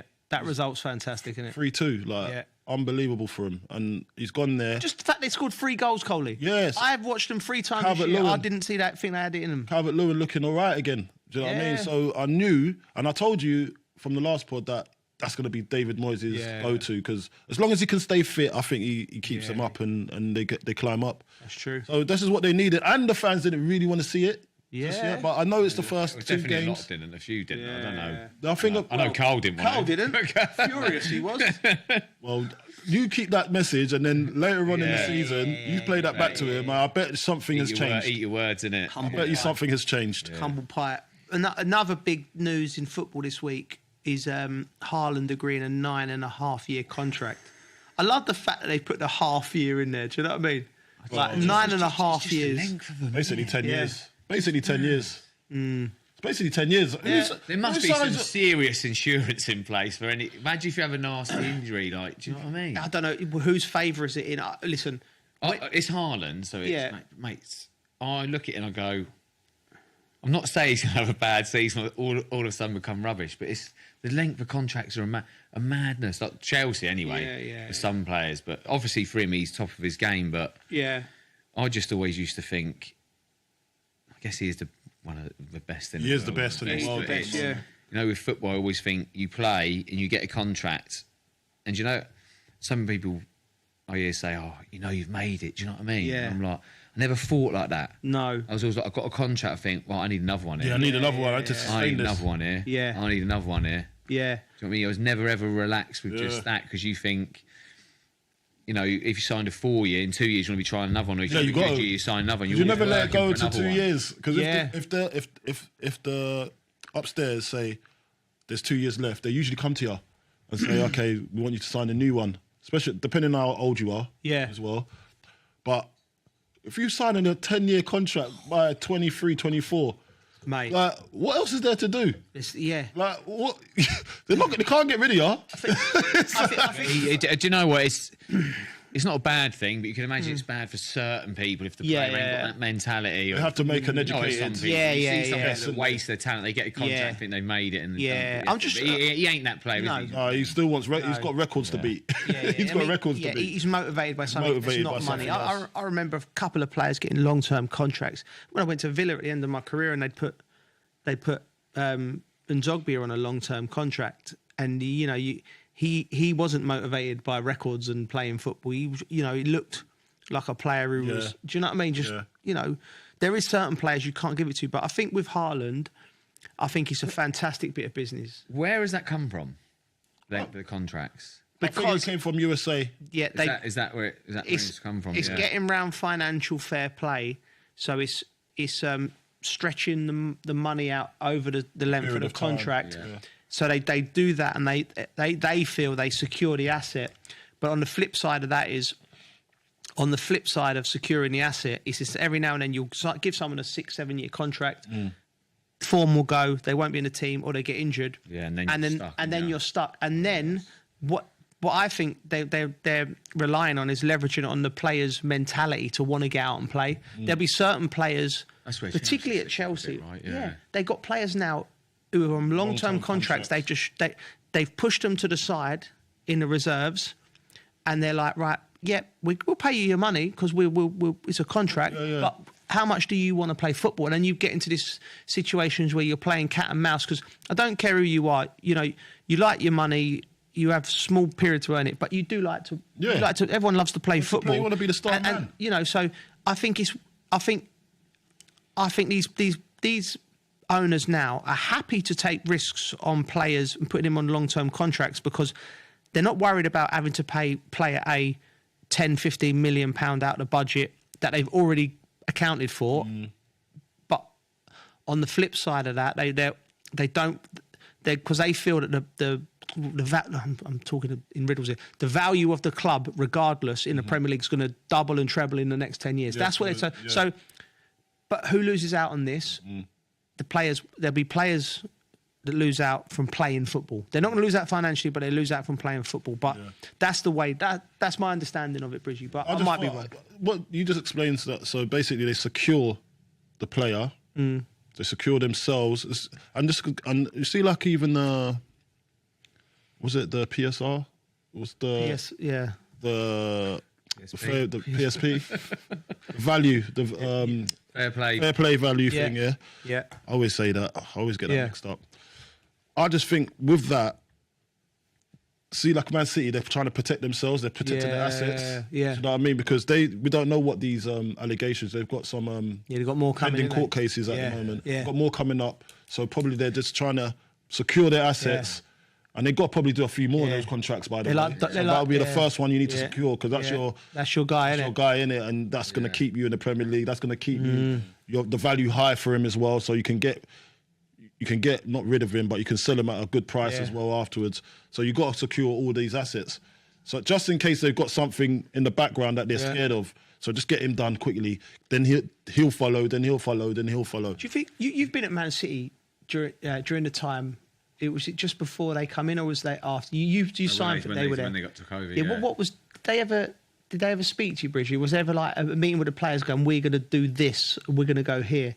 Did you ever get, or were they just? I met Sparky Hughesy. Right. Okay. Mark Hughes, and it was just he just had a chat with me basically about what he wanted and what he wanted to do, and I played him at Southampton before. Right. At the end of his career, so that was it. Is mainly the playing part. Right. To be honest, and obviously it was the same as Chelsea. It was a start out, wasn't it? I knew what it was going to be like. Yeah. You're so interesting because you've had both. We come into Chelsea together at the start of Abramovich era, and you went to Man City at the start of that era. So basically, you had Chelsea couldn't get Ashley, so they got me. And you got Ashley, so then City couldn't get Ashley, so they got me. Ashley, be on here next week. He's a guest or something. He's on the list, Keith. Is he on? Yeah, he's on the list. Plans for you. Listen,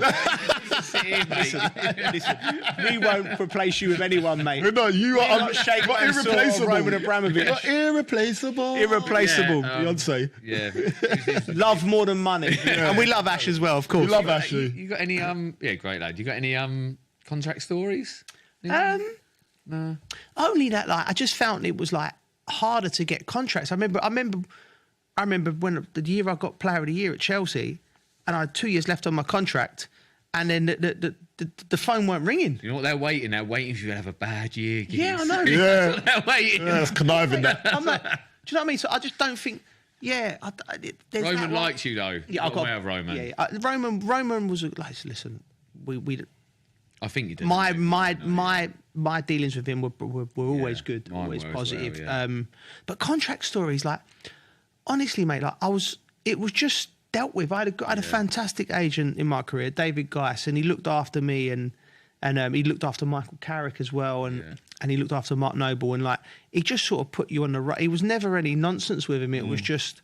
This is what, and I was like, "This is his trade." I don't think it could have been any. He's a professional. Because you had your dad. Chartered accountant. You always had your dad, your mate. There was never going to be any nonsense. Exactly. There. My dad, another one. I had another accountant. So I had 2 accountants working for me, which is another smart move for young players doing that. Yeah. But lovely. I love him. Malcolm Webber. He's more than a family friend now.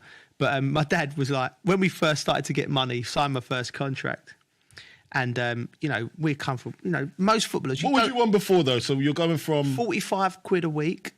Scholar to £1,000 a week. Cool. I thought that I was Roman Abramovich. The way that I was moving around the estate was different. Different, isn't it? Different, mate. Oh, God. I moved... What was that feeling like? First purchase, a petrol scooter. What? Exactly. No, not even a sit-down one, right? A petrol scooter? Yeah, didn't even make them back then. Gold. It was gold, mate. I got my first car. No, my second car was gold. What was I thinking? What was I thinking? Right, so we negotiate. We're in, and I'm like, I don't know. Like, what do you do with all this money? £1,000 a week, 4-year contract. From where we're from as well. I mean, people will be listeners, young listeners, go, mate. You don't know, like, it's not a lot of money. It was a lot of money back then. It was a lot of money for us, and I just remember sitting there and then they're talking about PEPs and ISAs and insurance, and we're going to do this, and the tax will go through there, and I'm just thinking gold scooters in my head. Right? And my dad's there, and my dad had a great way of sizing people up, and he was like, "Yeah, listen, we really like what you're saying, and you can look after my son, and we want to do everything right and proper, and if any of you step out of line, I'll muller the lot of you." Oh, and he went, what was Frex? Yeah. And he went, he loved it. And I went, okay, Mr. Cole, thank you. Okay, Mr. Cole. Yeah. And I went, all right, Dad. And he went, but that's it. Like, he just was like, yeah, that sounds all great, but just to let you know, this is coming. And then got up, and anyway. Just picture your mum behind him. And my mum was just like, in a professional, everyone's in suits. I'll muller the lot of you. And it worked. And listen, and Malcolm is still with us. He's still in my life now. He looked after me. He looks after my kids. Like, he looks after my kids' estate. Everything that I've done right has been through Dave and Malcolm. I was very, very, very lucky. Yeah, I would say so as well. Yeah.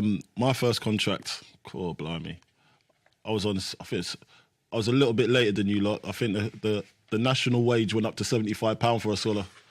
I think that's what. Yeah, that's a big jump in 2 years. Yeah, that's inflation. Double. Yeah, that's double, mate. I think you was on. It was hard to get by on 45 quid a week, mate. Mate, I think safeguarding came in. So you lot were on slavery. That's pot noodles, mate. That's what it was. You was on slavery money, I think. You lot are doing too much, and you weren't getting paid enough. So I think we actually. To be fair, though, I think going through. Did you still have to do all the jobs?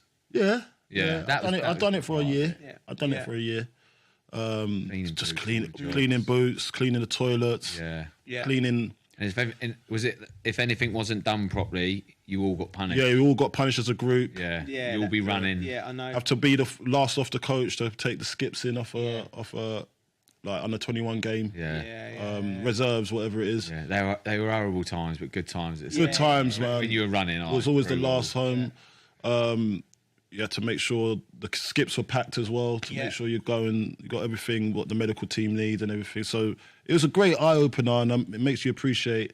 But it was easy for us to do that because I was doing it at home for my mum. Like my mum used to do the housework and all that, so it wasn't really a big thing. I was just getting paid to do it now. Yeah, the lazy ones you'd always get criticised. And I'm playing football for a living. Like I'm getting paid to play football. I was so buzzing. Yeah, you know what I mean. So I didn't look at it like that, but other people started to look at it and think, nah, that's not right. That's why it stopped after our group, our year. Yeah. I think it's character building, man. Like I don't understand why they do that. I think it actually there's two things it does. It builds you up as a person, and it teaches you respect, and there's a hierarchy. Responsibility. And there's a hierarchy. Which there is in life. There should be. It should be like that because you should be able to work for everything you got and then know that you're climbing up the pyramid. Yeah. Right? And then there's another thing that it does. It makes you appreciate others and that you're working in a team as well. So I can't let you down because you got to make sure you do that job. And then if you're not doing it, I've got to come and tell you, Bridgie, man, you're not pulling your weight around. I don't want to be staying there until 6 o'clock. I want to be leaving by 4. Do you know what I mean? And you did have them conversations. Yeah, you do. It's a serious conversation. You're like, things to do, someone bro. Someone would be like, Coley, why haven't you done your job? Like, I need to go now. And I just remember they used to check everything, like tops of doors with a finger dust. Yeah. Like, you go around with a finger like that. Like, Dusty, you're running. We'd be like, Dusty doors. At the early stages, that's what, mate. They check everything, skirting boards. I think I remember running in the dark in around the pitches in the dark. Someone was always sick. In the winter. That much, someone was always sick. Oh yeah. It's not really. I know people listen to this might think that's a bit strong, but no, it's not. Good life lessons. Like you said, you're learning responsibilities. You're learning where the hierarchy. And listen, and you're going to go. We're not all going to make it as footballers. No. And you're going to have to earn a living for your family. I think it was a life skills. Life skills. Respect thing. I think as well. Was it discipline, respect? So obviously, being at City, we were talking about trips earlier. He was coming through the City ranks. There was a lot of money. They're getting paid a lot of money then. He was great, lad. Like, had his head screwed on and everything. There's some lads where they just, they get to a certain stage and you think, mate, you got to work harder. I mean, he was good. I need respond. Yeah. He was. And that's good. why he's had trips. the career he's had. Yeah, definitely. Like, been playing England player, top player. Listen, January. Ultimately, there's going to be moves. I'm really excited about this one. And it's like, I don't know how City are going to do it or finance it or where they're going to find the cash. But Marmoush to City, he's scored 15 goals so far this season in the German Bundesliga, which is, just to give it context for people listening if they don't know, it's level with Harry Kane, and he's not playing for Bayern Munich. He's playing for Eintracht Frankfurt, which is a big club, but not, traditionally. He's got great movement.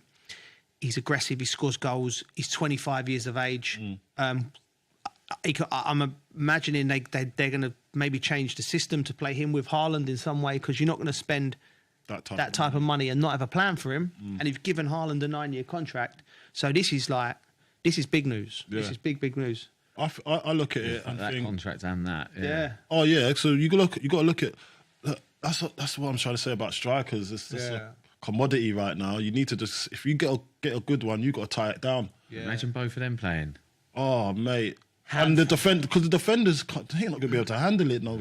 I don't think the defenders defend like how they used to back in the day. So if you've got two outright goal scorers, the game's changed. That's what I'm saying. So you're more inclined to think about defending the wingers. Yeah, the wingers cut inside, or they don't. As I said, they weren't going on the outside. Two decent wingers getting the ball into them. Oh mate, they're going to be unbelievable. So that's a good move. I think if that does come off, Harry Kane is no mug, and if you're sharing the top leader scorer, the pedestal with him, then you're flying. Exciting times for Man City, and they do need some good news at the moment. They do. They do need some good news. And listen, the Saudi League is not letting up as well. Al Hilal, they're courting Salah. They are courting. They're desperate for him, aren't they? There's some extreme flirting with Salah. Everything mirrors up for him to go there. Yeah. And Rodrigo at Real Madrid, who I think's hard done by. Rodrigo, he won Champions League. Him, Vinicius, and Bellingham in that sort of front three, and then Mbappe comes in. He's the full guy, and he's such a good player. Too young. I think he's too young to be thinking about that move. Salah, on the other hand, I think it all just makes sense, doesn't it? He's going to go there. Well, that's the thing with the. It does, but how do they replace him, mate? Yeah. Liverpool. Yeah. You can't unless Rodrigo goes to Liverpool. There you go. I'd take. There you go. He said it here first. This guy, Agent Cole. He's put that out there into the ether. Now that's going to happen. It might happen. It'd be great for the Saudi League if they both went there. Do you know what I mean? Yeah, I think it's one of them. It hasn't really worked for Neymar out there, has it? Injuries. Well, that's what the Saudi League is trying to do. They're trying to get young players, not just players names. They're trying to get young, up and coming players, and they're trying to divert the attention. Say, okay, it's not just about the Premier League anymore. It's not just about the Bundesliga. It's not about somewhere in it. It's not just about the Liga. We're serious about this game too. So we're going to get the best young players to come and play for us.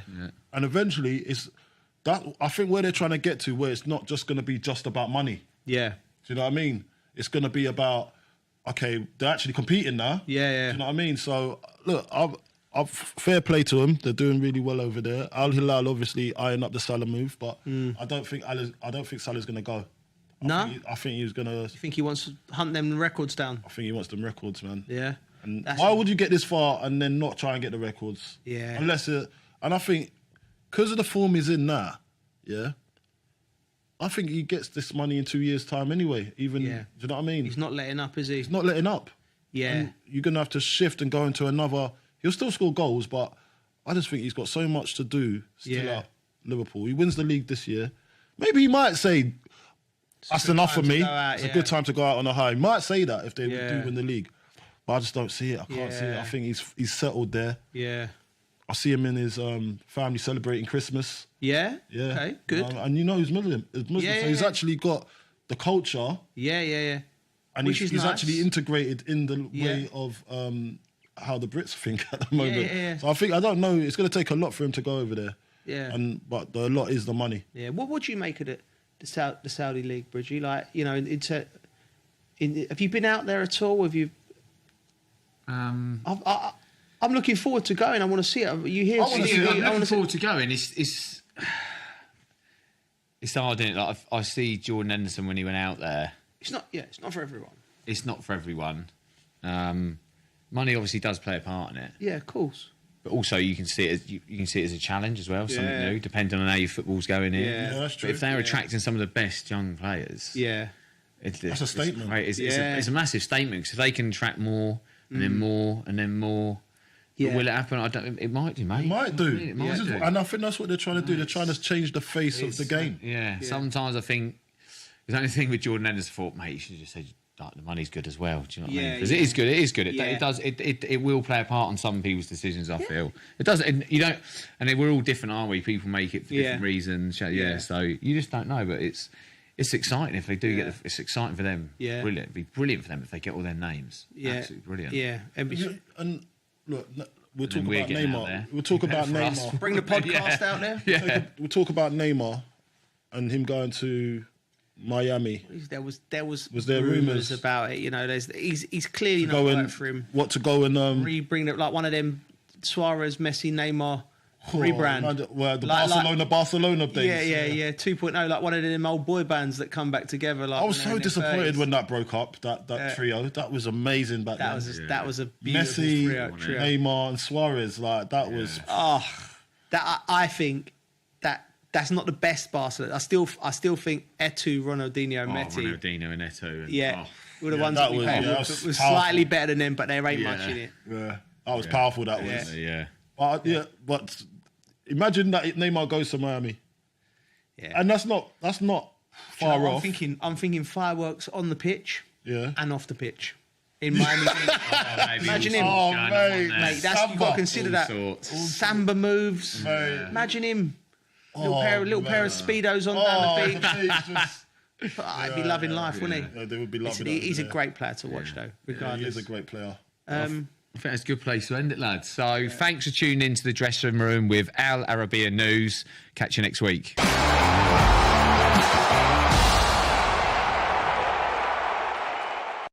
Al Arabiya News, we go beyond the headlines. From the latest breaking news to in-depth coverage of global events. We're not bought or sold. Nobody owns us. The loss of life, the destruction of property. The conflicts are such a terrible thing. Context and analysis to help you see the full picture. The world is in a very dangerous place. Join us on Al Arabiya News, It's very impressive. where knowledge meets perspective.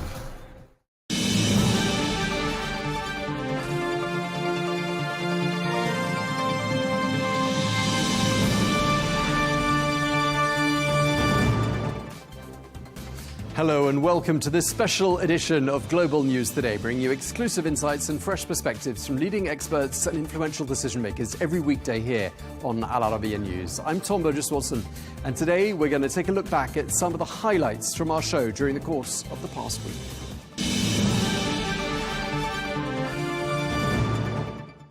Well, one person who can give us a few insights as to how the next 4 years could unfold is Sarah Palin, the former governor of Alaska and the 2008 Republican vice presidential nominee. Thank you very much indeed for speaking to us here on Al Arabiya.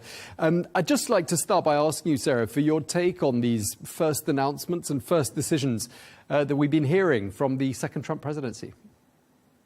Well, yesterday, just an unprecedented series of actions by President Trump. He had promised these executive orders to undo the fundamental transformation of America that Obama and Biden had promised to do and had underway.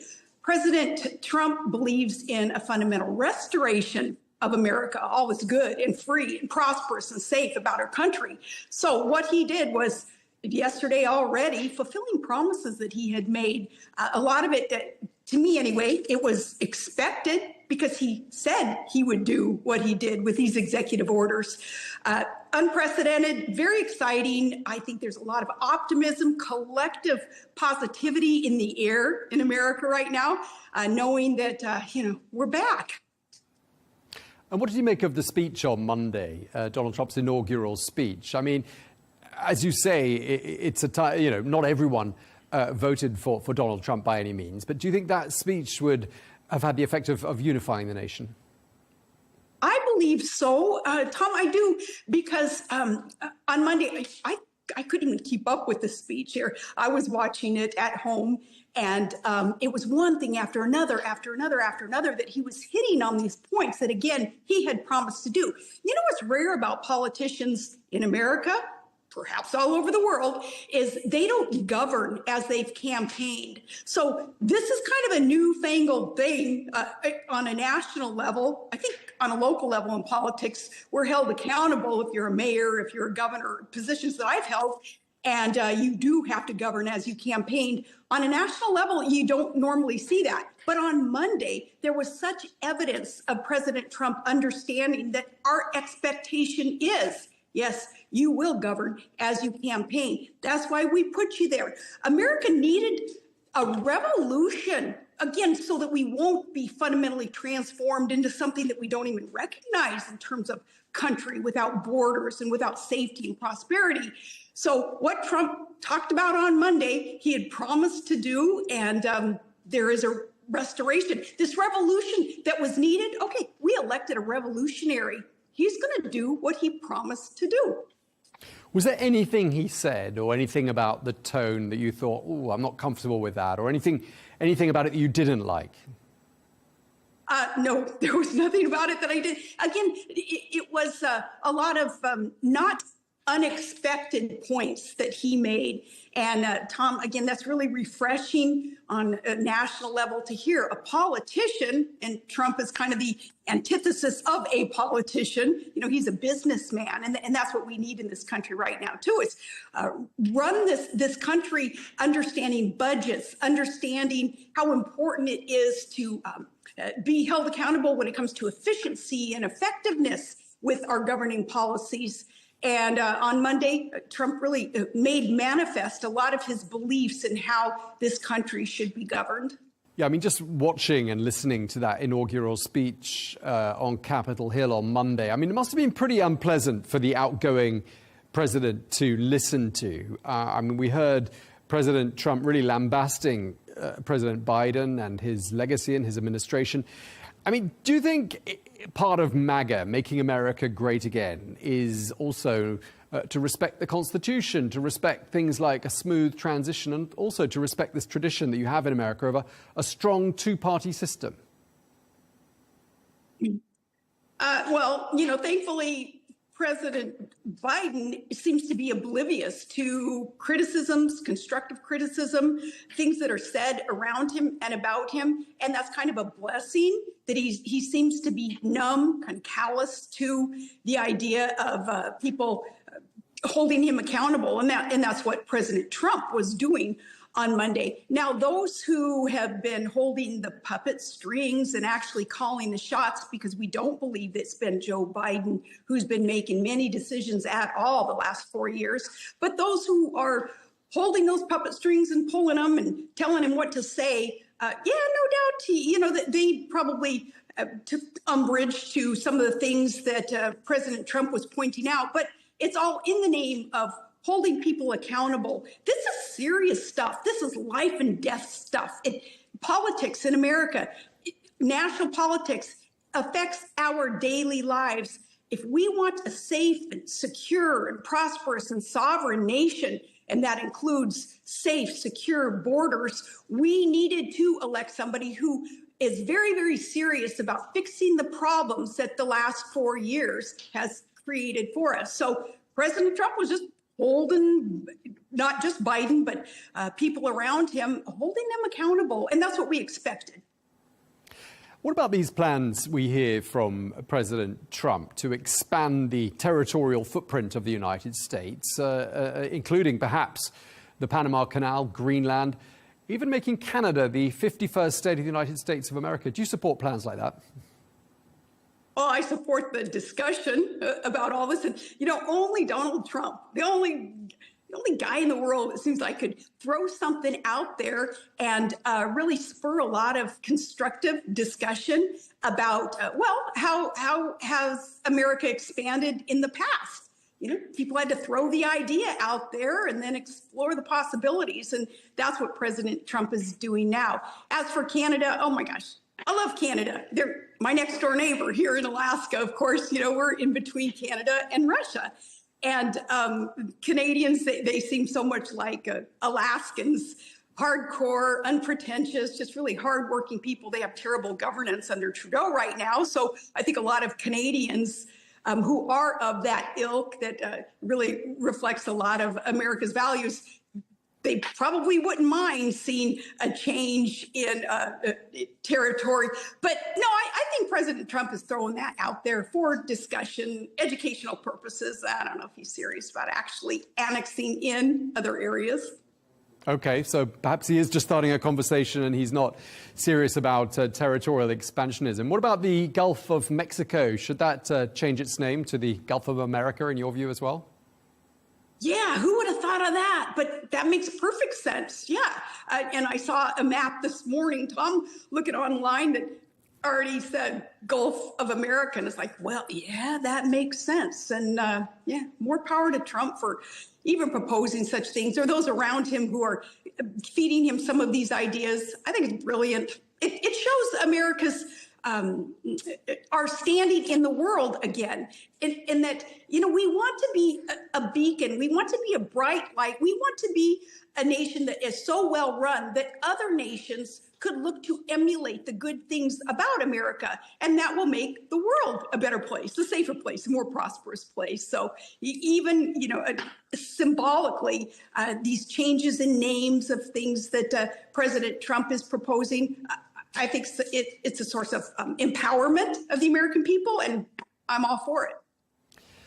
We've heard President Trump talking about ending government diversity programs. He says there are only 2 genders. What's your reaction to that kind of discourse? Well, I think President Trump is following the science, and there are only 2 genders. That's the way God created man and woman. And this DEI, this diversity, this kind of an entitlement mentality that has so bled into a lot of policies that have been running America and running our individual states and communities, it's just gotten in the way of efficiencies and efficacy and just good common sense policy. So Trump wants to undo a lot of that President Biden had ushered in, just so that gets taken off the table and we focus on accountability, efficiencies, those things that the people of America expect in governance. Yeah, some saying all of this spells something of a blow to what people call woke culture. What do you say to that? Yeah, it sure does. Thank the Lord it does. The woke culture is so out of control, as is the cancel culture. But again, just this loud minority of people who believe that, common sense should be an endangered species and get out of our policies and allow this wokeism, allow this things that just absolutely do not make sense. It's not common sense to take precedence over things that need to be done in order to run a nation to be more prosperous, more secure. Yeah, that wokeism just got way out of control. And I guarantee, Tom, it's the vast, vast majority of Americans who agree with me on this, that, just put that aside, put all that wokeism, turn down the volume on that, and let's just get to the business at hand that must be done. Let's secure these borders. Let's rein in our overspending, overreaching federal government budget that is bankrupting this country. We just got to get some things done, and wokeism, it got in the way. Let's talk about President Trump's decision to pardon or commute the sentences of people involved in the January 6th attack on the Capitol. We've heard from the former House Speaker Nancy Pelosi calling this decision, quote, an outrageous insult to our justice system and the heroes who suffered physical scars and emotional trauma as they protected the Capitol, the Congress, and the Constitution. How do you feel about Pelosi's criticism and President Trump's decision here? Oh, Nancy Pelosi, she's so dramatic. You know, she's got to be so. She's partly to blame for the January 6th escapades that you saw. You know, she had opportunity to call in the National Guard and to allow more security at the Capitol, and she refused to do so. And then, of course, wants to point the finger at Trump in particular as to blame for January 6th. No, as President Trump has said, those people in there, many unconstitutionally held without trial, without charges even against them. They've been in jail long enough. And yeah, you know, there are murderers in this country who have had a lot less shorter prison time than these J6ers, is what we call them. And they've been political hostages in jail with no trials. Justice delayed is justice denied. They had been denied justice. And now finally with the pardons, we do see some justice. The pardons, though, that President Trump had undergone on just yesterday, nothing compared to Biden's 8,000 and some pardons, including his entire family, kind of backtracking on forgiving what it is that they've done. They've been a crime family. They've been conflicts of interest left and right. And that's how the Biden family for years and years has empowered themselves and gotten so wealthy. It's been a lot of corruption. And here, President Biden, he just gave this blanket pardon to his family members who were engaged in this. So no, the pardons that President Trump has engaged in, nothing compared to the 8,000 and some that Biden has. That's record setting. Let's talk about something close to home for you in Alaska. I'd like to talk about the highest mountain in North America, known to some as Mount McKinley, known to others as Denali. Does it need to have its name changed? And if so, why? It didn't need to have its name changed to start with. It's always been Mount McKinley and McKinley Park. And, you know, I see I see that highest peak in the North American continent as I drive down the road to get to the store, to get to the schools. It's absolutely beautiful. We locals up here, and as former governor, we've always called it Mount McKinley. So when it was changed to Denali, for no reason, nobody was begging for a change in naming that peak. Well, it makes sense. Just put it back the way it was, more common sense. And again, there are so many other things that need to be focused on. So changing the name back to what it was from the beginning makes sense. This might be a little bit more relevant to you than it is to other people in Alaska, because I understand the Secret Service used to refer to you as Denali. That was your code name, apparently. Tell me if I'm wrong. But if I am wrong, but anyway, tell us if you think people are going to be upset about this decision to change the name of the mountain. You know, I forgot about that. And that was my code name. I'm glad you reminded me of that, Tom. That harkens back to some good memories. Yeah, I was Denali. You know, I have one niece named Denali, another niece named McKinley. And so up here, you know, both names are very, very beautiful to us. And no, I don't think it's going to be controversial up here. It's just like, okay, get it done. Just get back to the way it was. It wasn't broke. Who tried to fix it by changing the name of a mountain? My goodness, I don't think anybody was even asking for it. Drill, baby, drill. That's something we heard from Donald Trump the last couple of days. We also heard that from you back in 2008, since we're casting our minds back 16 years here in this conversation. You must feel quite flattered that President Trump is using exactly the same language you were using 16 years ago, Sarah. Well, not really flattered, because I don't think anybody really remembers that I coined it. But yeah, drill, baby, drill. We need to. America has, oh man, God just dumped so many natural resources for responsible use of mankind. right underfoot. We just need to drill it. We need to responsibly turn on the spigot and allow the people to benefit from responsible use of our natural resources. We do that by drilling, by producing, and by mining. It's ridiculous that America has to rely on China and foreign countries for minerals that we need to make our pharmaceuticals, to make so many products that touch our daily lives. When, again, we have the rare earths, we have the minerals. I like to say mine, baby, mine nowadays, because, that's as important as drill, baby, drill. You took part in the Take Our Border Back rally on the southern border sometime last year, I believe it was. So I'm assuming you agree with President Trump that there is indeed an emergency on the southern border. Is that the case? I do. There is an emergency. Look at the millions and millions of people who've come in to our country because of these porous borders. The very first act of these individuals was to break the law. If we are to be a civilization, a culture here in America that is one based on law and order, okay, you get punished then if you break the law as your first act. And it's not even punishment. It's just accountability. You got to go back. You got to get back in line, and you have to allow this immigration process to work legally and safely. We do not know who all these people are who've been allowed to, in fact, incentivize to come across our border. We're paying for people to come across our borders illegally. Makes no sense. And I know that President Trump had, as it seems like, his top priority to make sure our borders are safe. And he wants the personnel in place. He wants the infrastructure in place to make sure that a country like America is a country based on borders. If we don't have borders, we don't have a country. It makes no sense the way that it was running, and it was a dangerous place to be. Yeah, he wants the military involved, doesn't he? Do you think the military should be involved in the mass deportations that President Trump's spoken about? Well, when it comes to personnel, we kind of have no choice. That's where the numbers are in terms of personnel who are equipped and able to fulfill President Trump's promise in his campaign and now through executive order.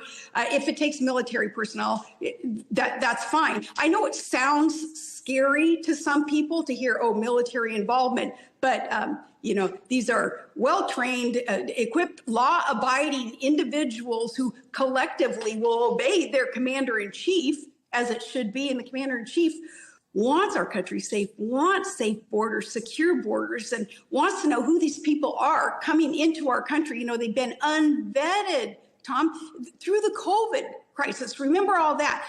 We had unvaccinated, I'm unvaccinated too, but unvaccinated, unvetted, some very ill people even coming on over, and we let them come on over illegally, and yet the residents, the citizens of America, were held to such account, having to abide by all these bureaucratic COVID rules that illegal aliens were not ever held account to. Okay, I mean, the military could be involved in that. They could also be involved in helping to take back control of the Panama Canal. Is that something you'd want to see?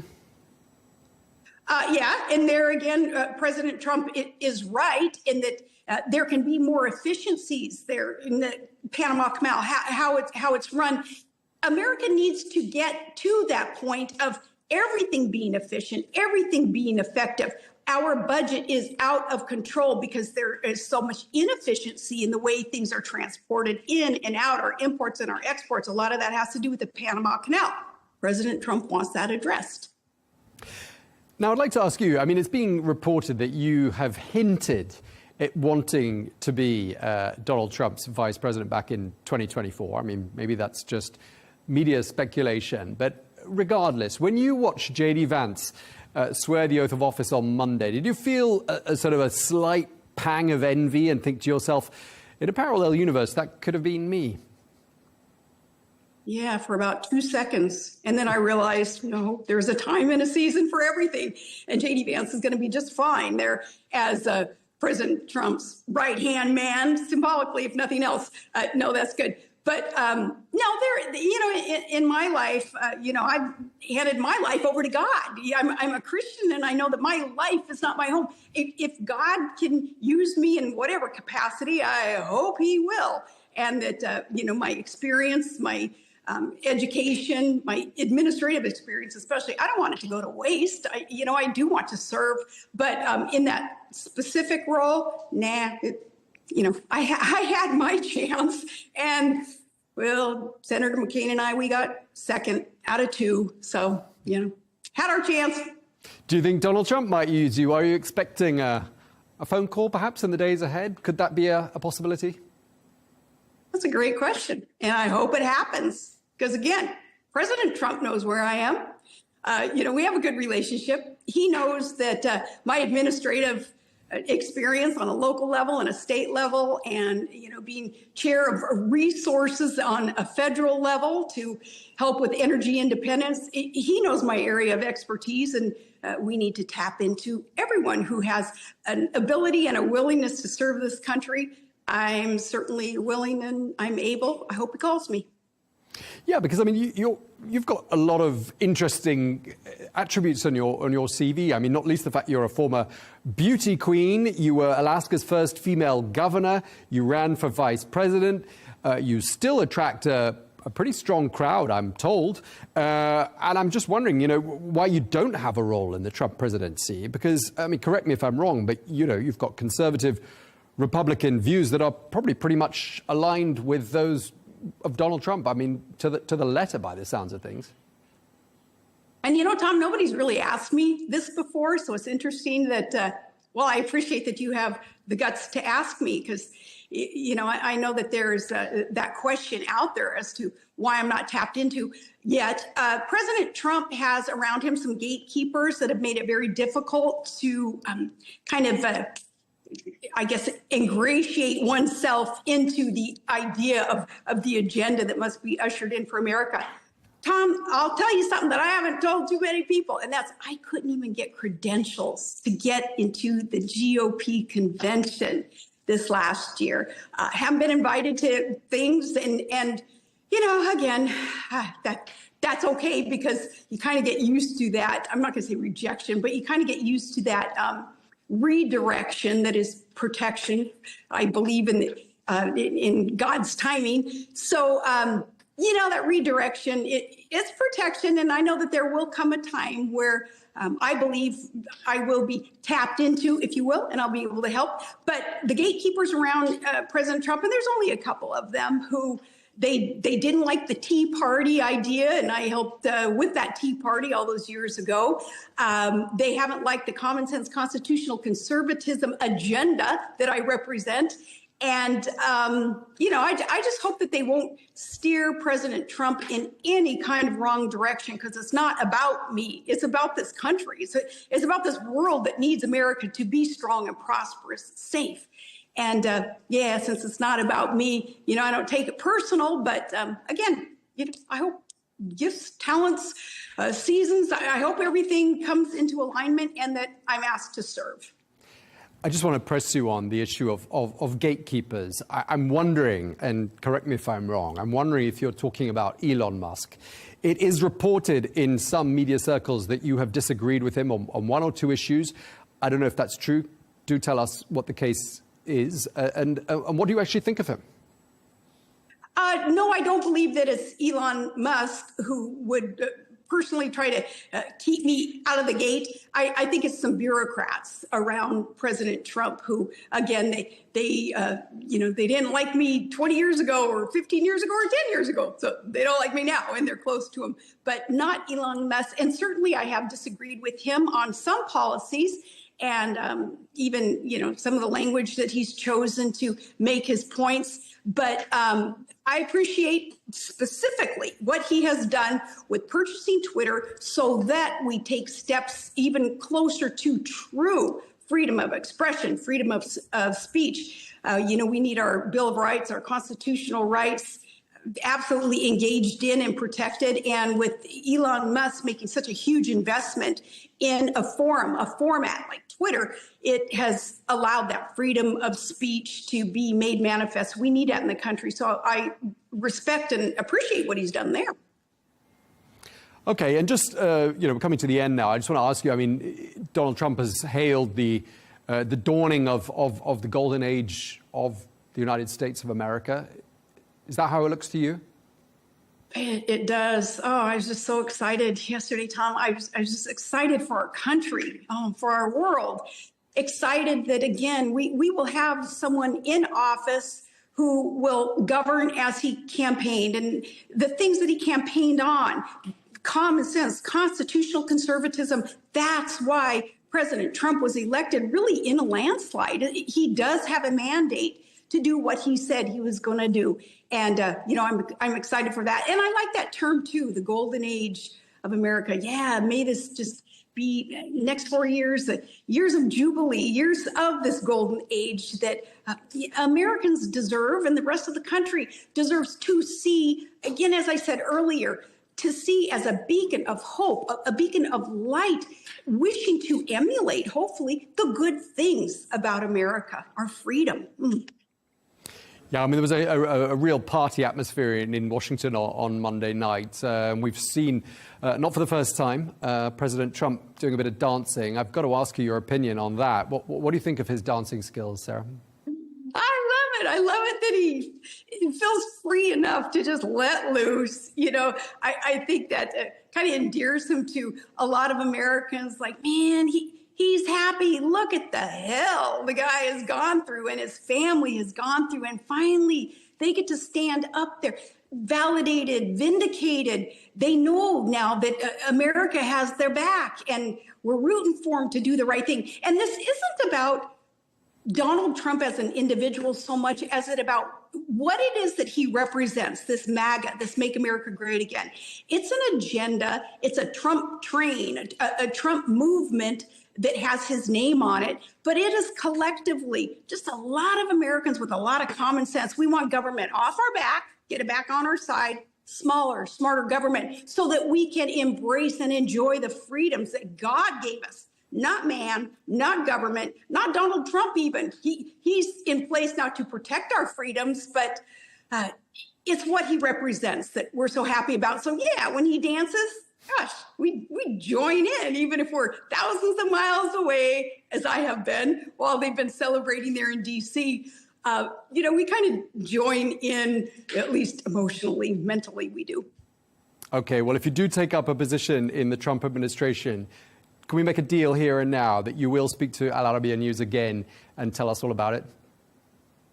I'll speak to you first, Tom, because you ask really, really good questions. And again, I get interviewed all the time, and you ask questions that nobody else has asked. So appreciate you guys very much. Of course I will.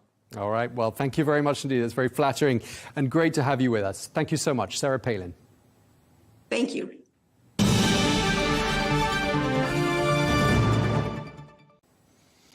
Now, as world leaders take stock of the various announcements coming out of the Trump administration, the Chinese and Russian presidents have held a video call, which is reported to have lasted 95 minutes.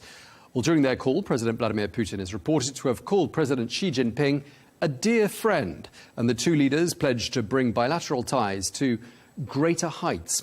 Well, their conversation comes in the context of warnings from President Donald Trump.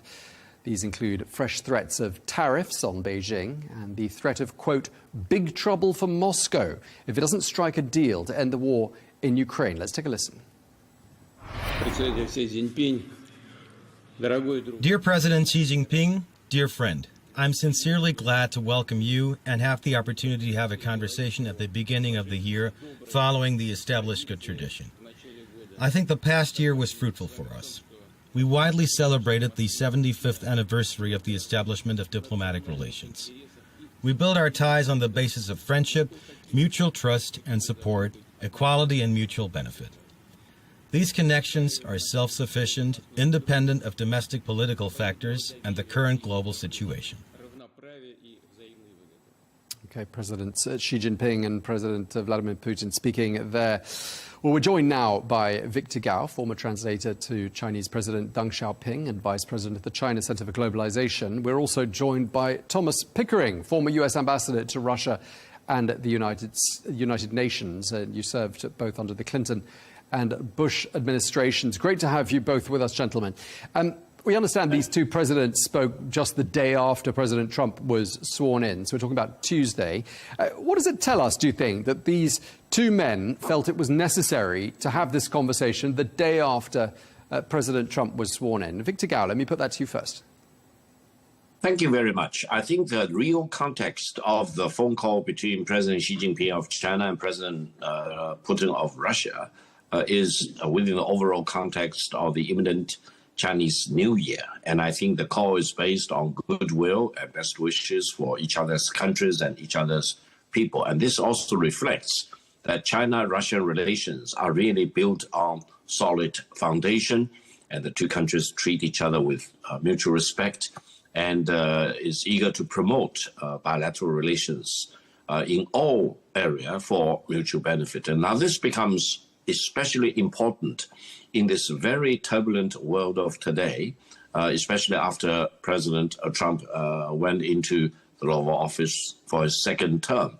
Because President Trump, who is very controversial both at home as well as abroad, is eager to throw his weight around. But that may not be the best way to solve bilateral relations between countries. And for China and Russia, they definitely need to compare notes with each other and stand firm on matters of principle and deal with the United States as it is, based on equality rather than being overwhelmed or pressurized by President Trump or his administration. Okay, great. We'll pick up on some of those points in just a moment. Ambassador Pickering, as we said at the beginning, you served as US ambassador to Moscow. What do you read into the timing of that call between the two presidents? Well, I think the call was unusual in terms of the rapid amount of publicity it was given. And the focus of that was all on Russia-China harmony. And the foreign affairs advisor to the Russian president in the Kremlin, Yuri Ushakov, went out of his way to make clear that the call was not in response to the Trump inauguration and or what Trump had to say about Russia and China. My sense is that going out of your way to make such a claim is an indication of your concern about the process behind the claim itself, and therefore you are alert to that problem, alert to the question of whether President Trump is trying to split Russia and China or deal with them separately in a way that enhances his leverage, all of which would be smart and part of the art of the deal, which he knows very well. We'll have to wait and see on follow-on activities as to actually how it develops. President Trump has promised an early contact with President Putin. He had one almost a week ago with President Xi. So you can see the priority that has been assigned, at least in protocol terms, to how and in what way he intends to try to move with these two leaders, and how and what way it appears, at least, that he would not be happy were the two leaders to, if I could put it this way, gang up against him. Okay, and you know, just picking up on what the Chinese president himself said, he said that both leaders needed to, quote, cope with the uncertainty of the external environment. I mean, coming the day after President Donald Trump's inaugurated, that does suggest that there is some concern about President Trump's return. But Victor Gao, let me put this to you. How often do the two men speak, in fact? Well, I remember President Putin of Russia and Chinese President Xi Jinping have been talking with each other and meeting with each other for multiple times over the past several years. And I think their very frequent meeting, visiting Moscow by President Xi Jinping and visiting Beijing by President Putin, for example, is really a firm indication of mutual respect of each other and understanding of each other, treating each other as equal rather than try to position one above the other side. This is, as I mentioned, very, very important. Now, both China and Russia need to deal with President Trump and his administration separately. And from the Chinese perspective, we actually welcome some of the positive remarks that President Trump has been making in the past several days. And if Trump really wants to launch another round of very heavy-handed tariff war, it will not crumble China, because the tariffs will not be paid by China. The tariffs will be paid by the American consumers. Eventually, it's a tax on the American people. It's one of the reasons why inflation may be running away, causing a lot of domestic pressure. China wants to cooperate with the United States to help lowering the consumer pricing for the American people for their benefit. So I hope President Trump and his advisors and cabinet members will sooner or later realize that China is not an enemy of the American people, and China wants to get along with the United States on equal terms. And President Trump already said he wants to visit China within 100 days of his inauguration. Personally, I hope President Trump will visit China sooner.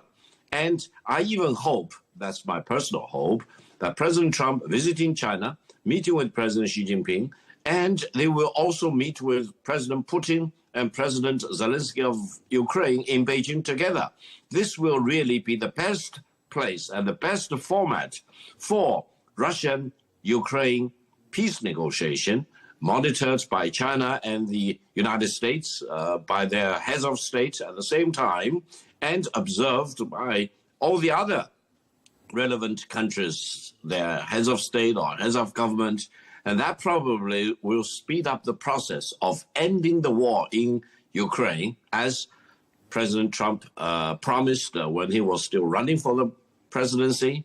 And that will be one of the greatest achievements that any president, including President Trump, can expect to make. Sure. OK, we'll come back to Ukraine in just a moment. I just want to sort of turn to you, Ambassador Pickering, and ask you, when we heard President Xi and President Putin saying they wanted to, quote, deepen their alliance, I just wondered whether you think there's anything to be read into that and what you think the deepening of this already strong alliance might actually involve. Well, I think that obviously their economic connection is very important. China, at the present time, in the view of many, is going through a period of emerging from economic hardships. We'll have to wait and see how that actually develops. The trade level is $250 billion, roughly, just slightly in favor of China, but it is important, and the very heavy dependence on China on Russian fossil fuel is a very significant part of that trade relationship. There are reports that while China may not be providing weapons for Ukraine, China may be providing important components for weapons and important machinery for the manufacturing of weapons. We'll again have to wait and see. But it is quite clear with the annual timing of this, it may also be fortuitous, if I could put it that way, for Russia and China further to solidify their relationships, in the sense that they may be concerned that the Trump process is one of creating leverage through preponderance of influence, whether it is tariffs or threats that one or the other will regret not moving in the direction that President Trump would like to see them move, and therefore create a problem for the two of them that they are seeking now to inoculate the international community and themselves against, if we can phrase it that way, and as a result conduct a diplomacy on a triangular basis in which the unity of two is more significant than the capacity of the one to do some diplomatic splitting.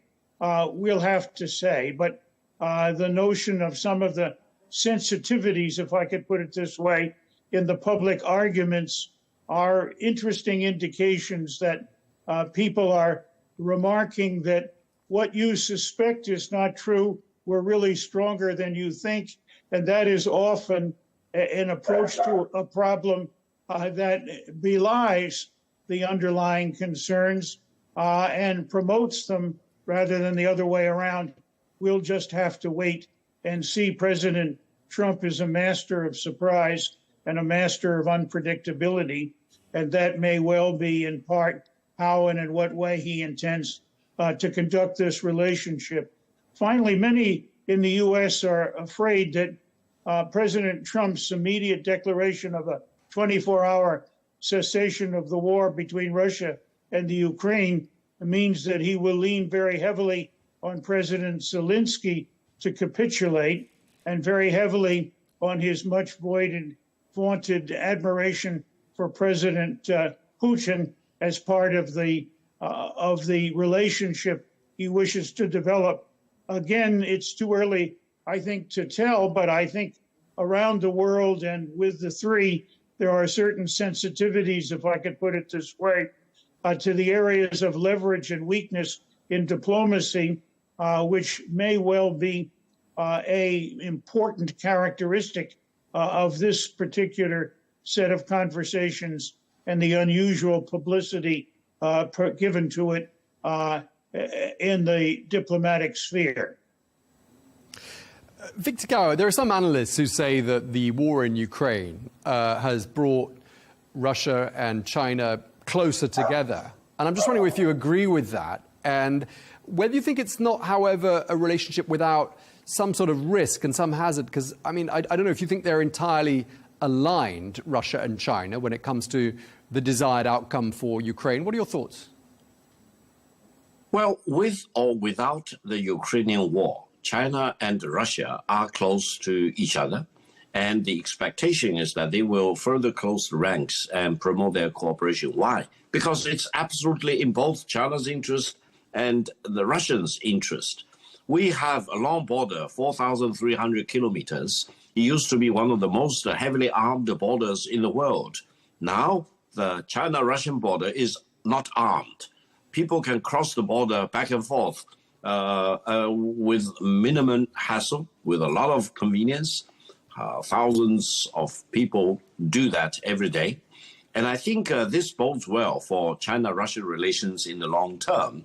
And this is also one of the pillars upon which Eurasian security in the long term need to be built upon. We want to see the end of the Ukrainian war. We do not want to see Ukraine being violated as a member of the United Nations. We hope the UN Charter will be applied to Ukraine in its entirety. However, on the other hand, the war needs to come to an end. Ceasefire through mutual agreement, hopefully promoted by big countries like the United States and China and others. And it is encouraging to hear and to see President Biden, President Trump, or President-elect Trump at that time wanted to end the war as quickly as possible. It may be more difficult than he originally thought, but I think we need to give President Trump all the support he needs to achieve ending the war in Ukraine. I personally believe if President Trump can play a major role in ending the war, he deserves a Nobel Peace Prize. Sure, but when you say pressure on Russia and Ukraine to end the war in Ukraine, is China actually placing any pressure? Do you think behind the scenes President Xi is saying to President Putin, this has got to come to an end? What sort of a conversation do you think they're having, Mr. Gao? Well, first of all, in the last few days of the Biden administration, the former Secretary of State, Blinken, publicly acknowledged that China did play a major role in convincing Putin that nuclear warheads should not be used in the war in Ukraine. I personally believe this is one of the biggest contributions China have been playing behind the scene, urging both Russia and Ukraine to stop the war as quickly as possible through peace, through negotiation, through diplomacy, and emphasizing that no country, including Russia or Ukraine or any other country, should ever dare to use the nuclear weapon. I personally believe this is the greatest contribution China has been making for this particular situation, because the war in Ukraine does have all the ingredients for escalation from a conventional war into a nuclear war. It's no child's play. It's a real serious stuff. And we do not want to save Ukraine by destroying mankind. We want to save Ukraine as well as saving mankind from the menace and the destruction of a nuclear war. This is what China really cares about. China looks at the jugular, and the biggest concern for China is this Ukrainian war running out of control and escalate from a conventional war to a nuclear war. And China wants to do whatever it can to stop that from escalating into a nuclear war. I think mankind in the future generations will be grateful for what China has been doing. Even though China does not go to CNN and BBC to talk about what it has been doing, but the work is real and the achievement is very solid, to be acknowledged already by former Secretary of State Blinken publicly. So, Mr. Gao, do you think that China thinks that Russia was justified in invading Ukraine? Well, that's for history to decide. I think no country has any right to maximize its security to cause a threat to other country. Now, the war in Ukraine reminds me of what the United States and President Kennedy did in 1962. The former Soviet Union wanted to base missiles in Cuba. Cuba was a sovereign country. The former Soviet Union was a sovereign country. But why should the United States rise up and oppose that? Why should President Kennedy be ranked as one of the greatest presidents in U.S. history? Because President Kennedy did the right thing. He forced the former Union to withdraw missiles from Cuba because the United States reasonably believed that the Soviet-based missile in Cuba would constitute a threat to the United States. So Russia may have reasons to believe that if Ukraine becomes a member of NATO, their survivability and security will be fundamentally threatened. That's why Russia has been saying, over my dead body, if Ukraine wants to become a member state. So we need to be very, very clever in walking around that big minefield and try to assure Ukraine's sovereignty and territorial integrity without involving Ukraine as a member state. That's, I think, the deal breaker. If Ukraine becomes a member of NATO, Russia will never tolerate that prospect. Okay, well, it sounds like China's got a lot of value to add to the negotiations and developments moving forward. I'd just like to turn the page and move on to another subject because, of course, there's a new US Secretary of State, Marco Rubio, often described as a China hawk. Before we get on to the China dimension, let me turn to you, Ambassador Pickering. I'd just like to ask you how you think his appointment will be perceived in Moscow and what you think he brings to the table with regards to Washington-Moscow relations. I think that Moscow will certainly wish carefully to look at how and in what way former Senator Marco Rubio conducts the policy toward their country. President Putin has in many ways attempted to exploit differences with the United States to promote his own perpetuation in office on the one hand and to unify his people around the Ukraine war in the other. I agree with Mr. Gao's conclusions that China has the capacity to play a very important role both in the opposition to any use of nuclear weapons, which could lead to a catastrophe for the world community. And secondly, I believe to play a useful and constructive role with the United States in seeking an end to the Ukraine war on a basis that is fair and balanced rather than tilted extraordinarily toward one side or another. This is a major diplomatic challenge, and it is a critical problem. And the two questions are in some ways interlinked in a way that we need to be very, very careful about trying to exploit in the direction of seeking advantage over one or a number of parties. The notion that the three could act in concert is, put it this way, certainly desirable if at the present time, probably highly unlikely, but could two act together in a way that does not provoke a catastrophic reaction from the third and begins a process of dealing with world problems on a negotiated basis, something that we can cast our mind back to Henry Kissinger and how and in what way he opened up the relationship with the People's Republic of China, is in itself an important lesson that we should continue to study and continue to find ways usefully to use. And I'm very pleased that Mr. Gao has been so forthright in talking about a Chinese commitment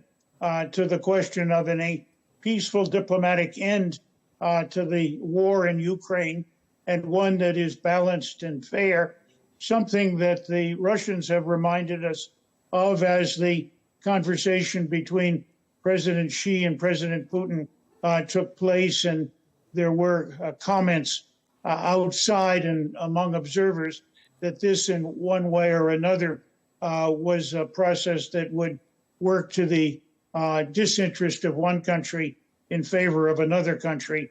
I believe that that concern and that set of problems is an important thing for us to keep in mind as we look at how and in what way to convert the use of force, which has not produced useful results, to the use of diplomacy, and how and in what way that can begin to bring together the questions of equity, fairness, the end of the conflict, and the avoidance of catastrophe. Okay, and obviously in this important triangular relationship between Moscow, Beijing and Washington, there will be Marco Rubio, as we were saying, the new US Secretary of State. Mr. Gao, when you hear people described as being China hawks, I mean, it does get used quite a lot as an expression, but I'm wondering what goes through your mind when you hear that, and how do you think Beijing views the appointment of Mr. Rubio? First of all, personally, I would like to congratulate Secretary of State Rubio upon his confirmation by the Senate. Secondly, I wish him all the good luck and best wishes in promoting peace and maximizing the benefits for the American people as well as people in the world. Now, third point from my side is I hope he will visit China personally as quickly as possible because he has never been to China. He doesn't know China from his experience. He needs to see China, hear about China, listen to China, and taste China, and really understand better what China is in order to come up with real advices for President Trump as to how China-US relations need to be structured and promoted.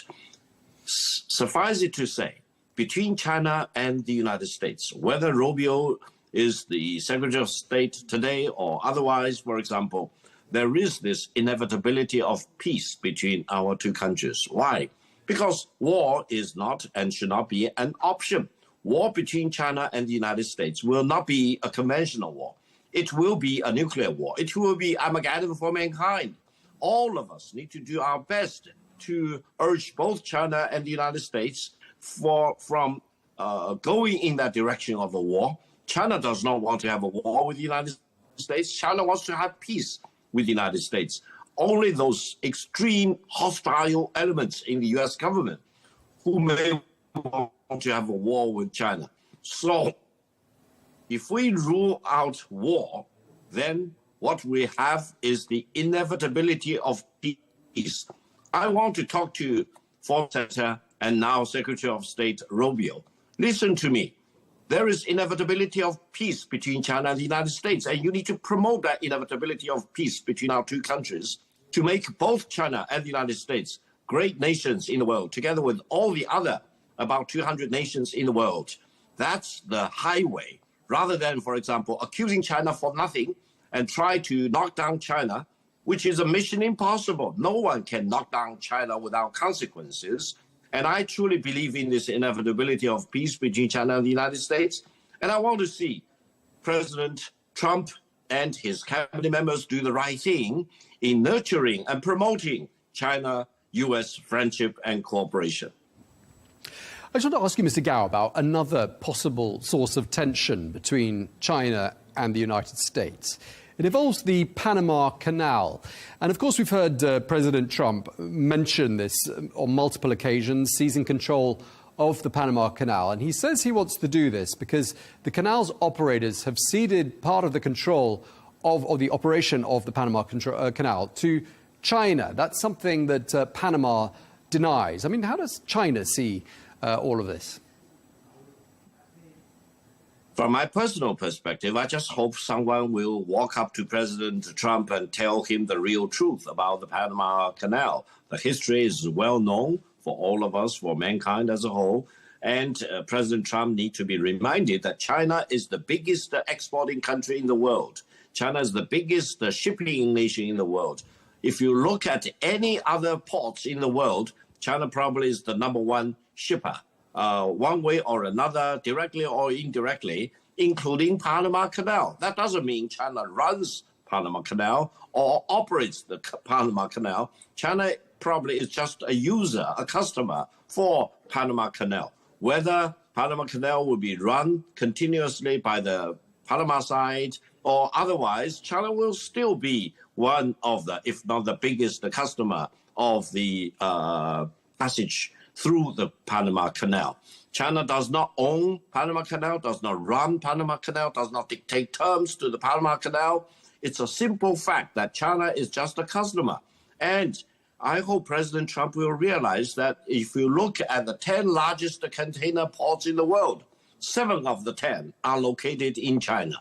So does that mean that U.S. wants to control the container ports in China? 7 of the 10 largest container ports? No, be reasonable.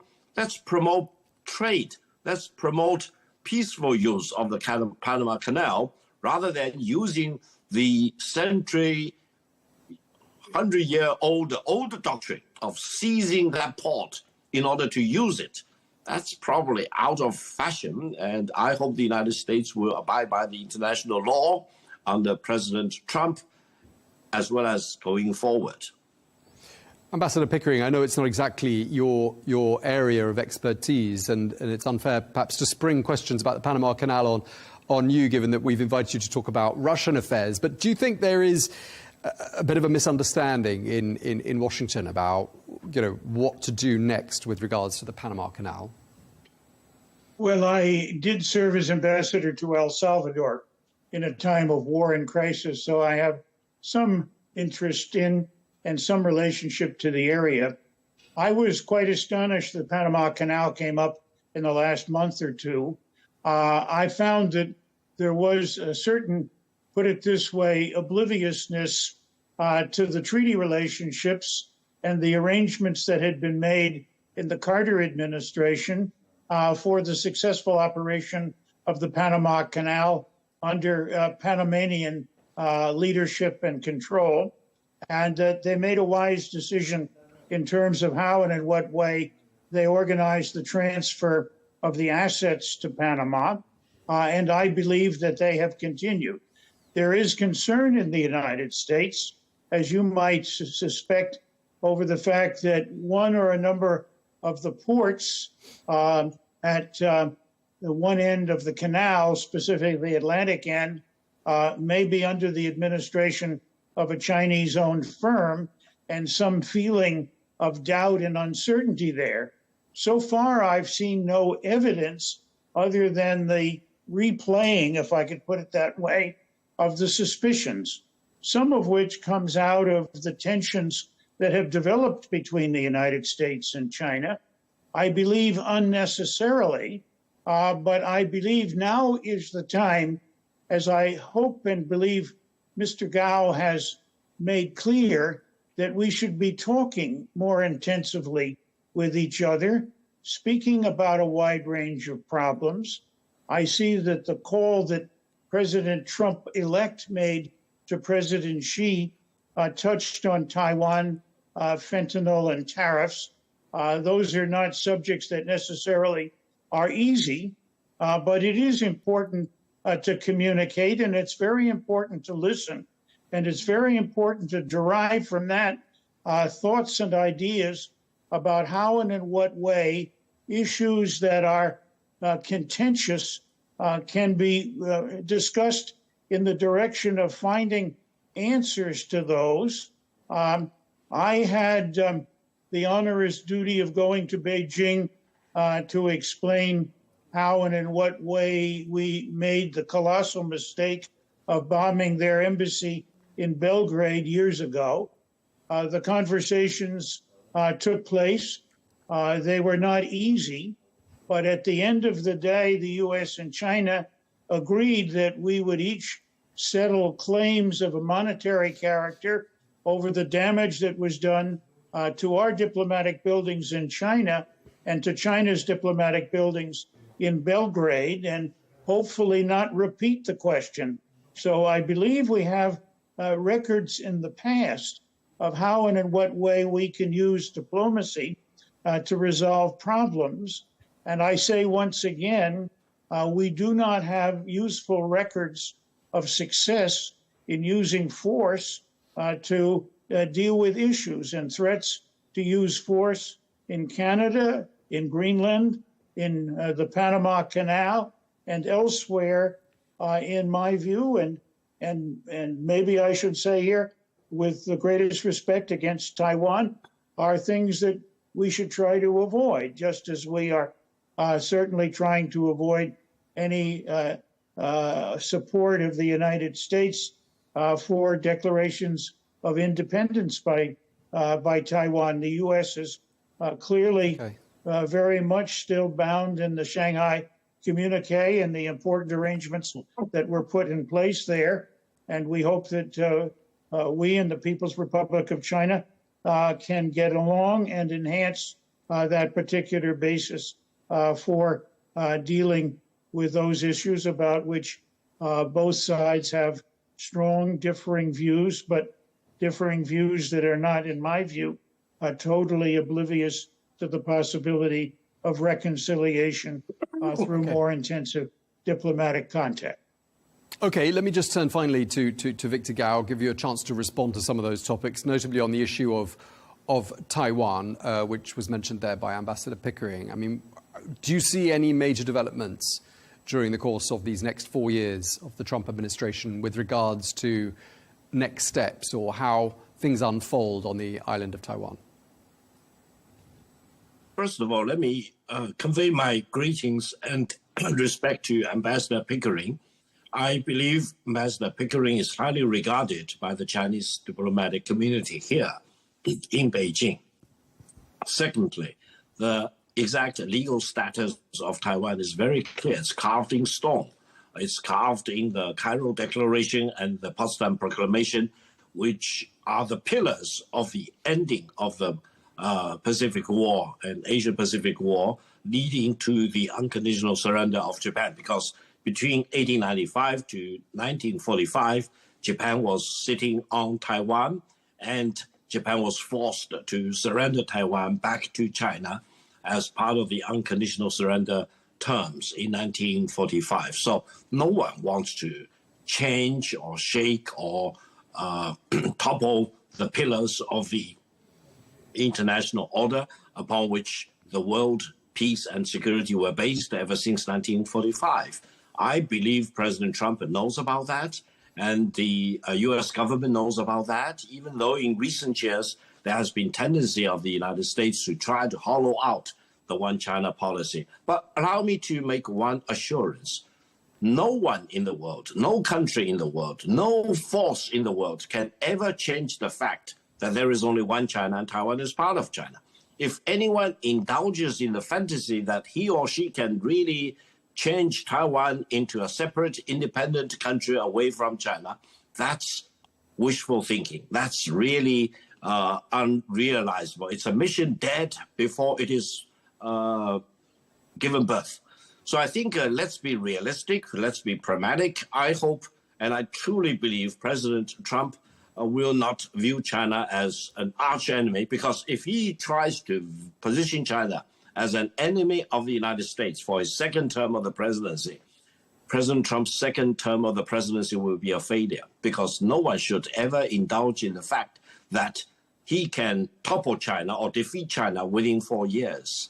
Therefore, I hope President Trump will deal with China as a friend, as a partner, as some country which have tremendous amount of resources to help lowering the inflation pressure in the United States and creating maximum pressure, maximum benefits for the people in the United States, and enable China and the United States to get along with each other, respecting each other, including in dealing with Taiwan.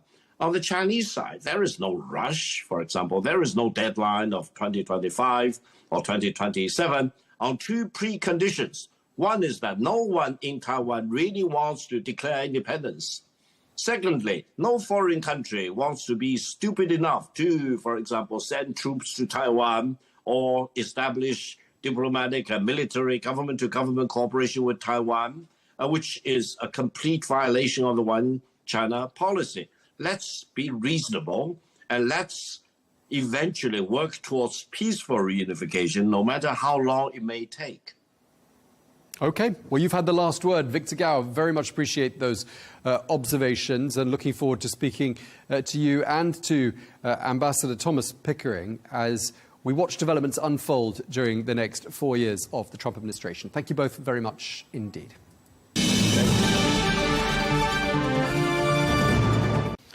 Meanwhile, the bishop who angered President Trump during a prayer service on Tuesday says she will not be apologizing to him.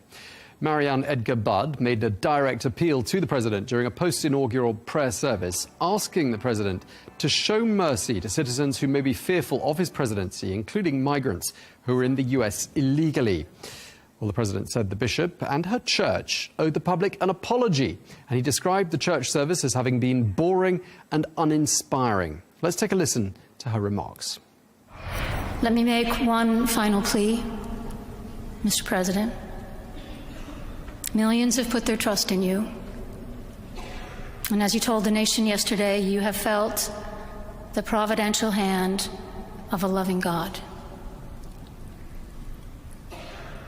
In the name of our God, I ask you to have mercy upon the people in our country who are scared now.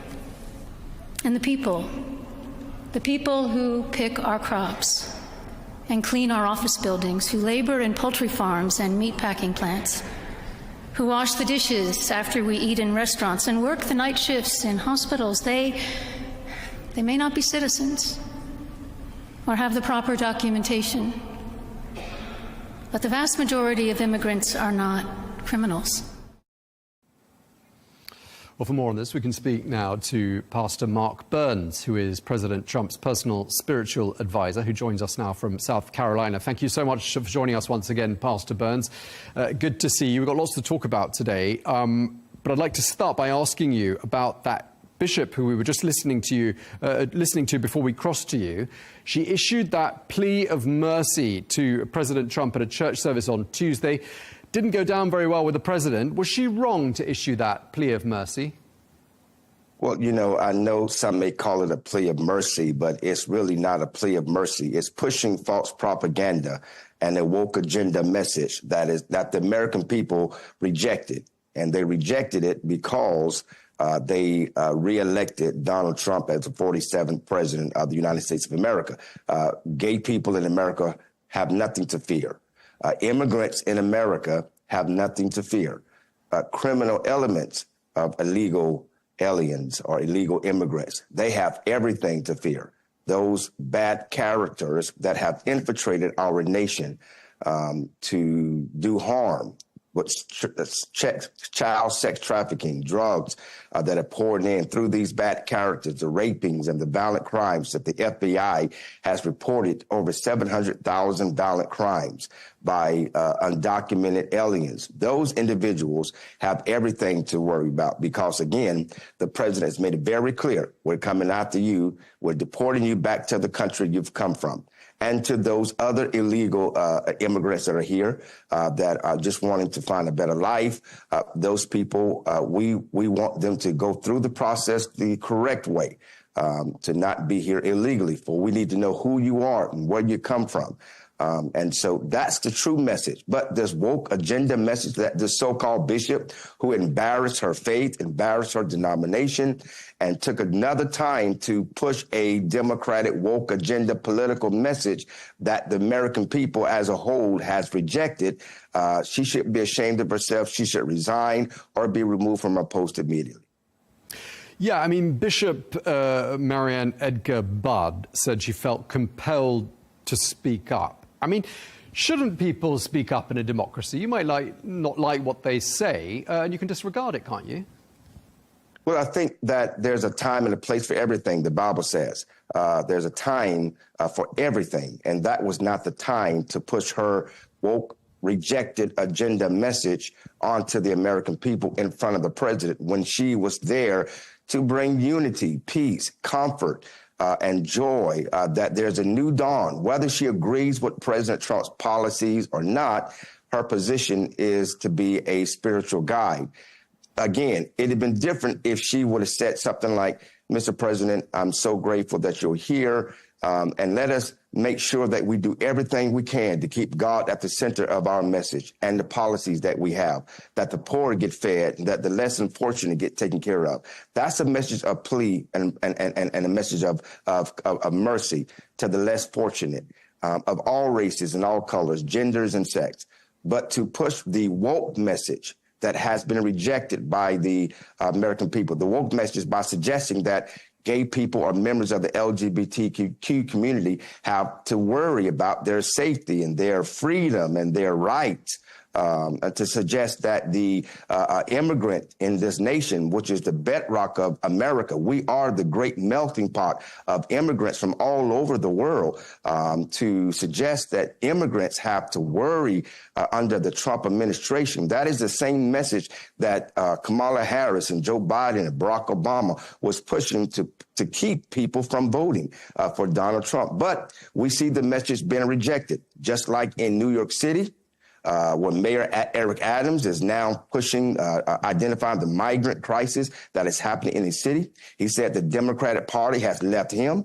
When you look at California now, we're seeing that it is starting to turn from a solid blue to now it is pushing to a purple. And we believe that it's going to ultimately turn red, meaning to the Republican side, because people are tired of this fake, lie, woke agenda message that this so-called bishop pushed onto the president and to the American people. It is a lie. Immigrants have nothing to worry about. Gay people, you have a right under the Constitution. Whether I personally agree with it or not, that's irrelevant because my faith dictates what I believe. And this bishop, again, the Bible is very clear on that particular message, but that's not my job to dictate who can love who. The Constitution of the United States of America, in which Donald Trump just swore as the 47th president to protect and to defend, is going to abide by the Constitution. And the Constitution protects the gay community to love who they want to love. So it's a false narrative that she's pushing forward. It's creating more division and pushing a false narrative, just like the Democrats do, by keep suggesting to the black community that Republicans will put black people back in chains, back in slavery. That's false mentality, the false lie. It didn't belong in the St. John's Cathedral worship service, and it doesn't belong in American society. Yes, speak up, but not at that time. That was the wrong time and place. Okay, Pastor Burns. I mean, I have to say that, she is a bishop, so we can't call her a so-called bishop. You might not like her, but she's a bishop. I mean, how uncomfortable do you think Donald Trump was feeling during that church service? I mean, you've probably seen the pictures. I mean, looking at his expression on his face, he looked visibly irritated, didn't he? Well, I mean, again, I think that, the bishop was completely wrong for doing so. I mean, that was not the appropriate time or the appropriate place to push her political message. She is clearly a staunch liberal. And then that's what's wrong with the church today. You can't be, it's difficult for me to understand that. You could be a Christian who follows the message of Christ. And that, yes, has mercy, but also calls for repentance. Right? That means to turn from your wicked ways. Isaiah says, if my people who are called by my name would humble themselves, pray, seek my face, turn from your wicked ways, then I will heal your land. This bishop is talking about mercy, but without repentance. And that is not the message of Jesus. That is, the Bible's very clear. You have to repent from your sins. That means you stop doing it. You stop living a lifestyle that is contrary to God's word. You cannot get angry at me, get angry at the Bible, because that's what the Bible says. And that's why I call this bishop a so-called bishop, because she is not upholding the true word of God. She's taking bits and pieces of mercy and grace, which that is true. God is a God of mercy and a God of grace, but he also is a God of repentance. That's why he says, turn from your evil doings and seek my face. Turn from your wickedness. Repent, for the kingdom of God is here. That is throughout the Bible, meaning you cannot continue to live a lifestyle that is contrary to God's word.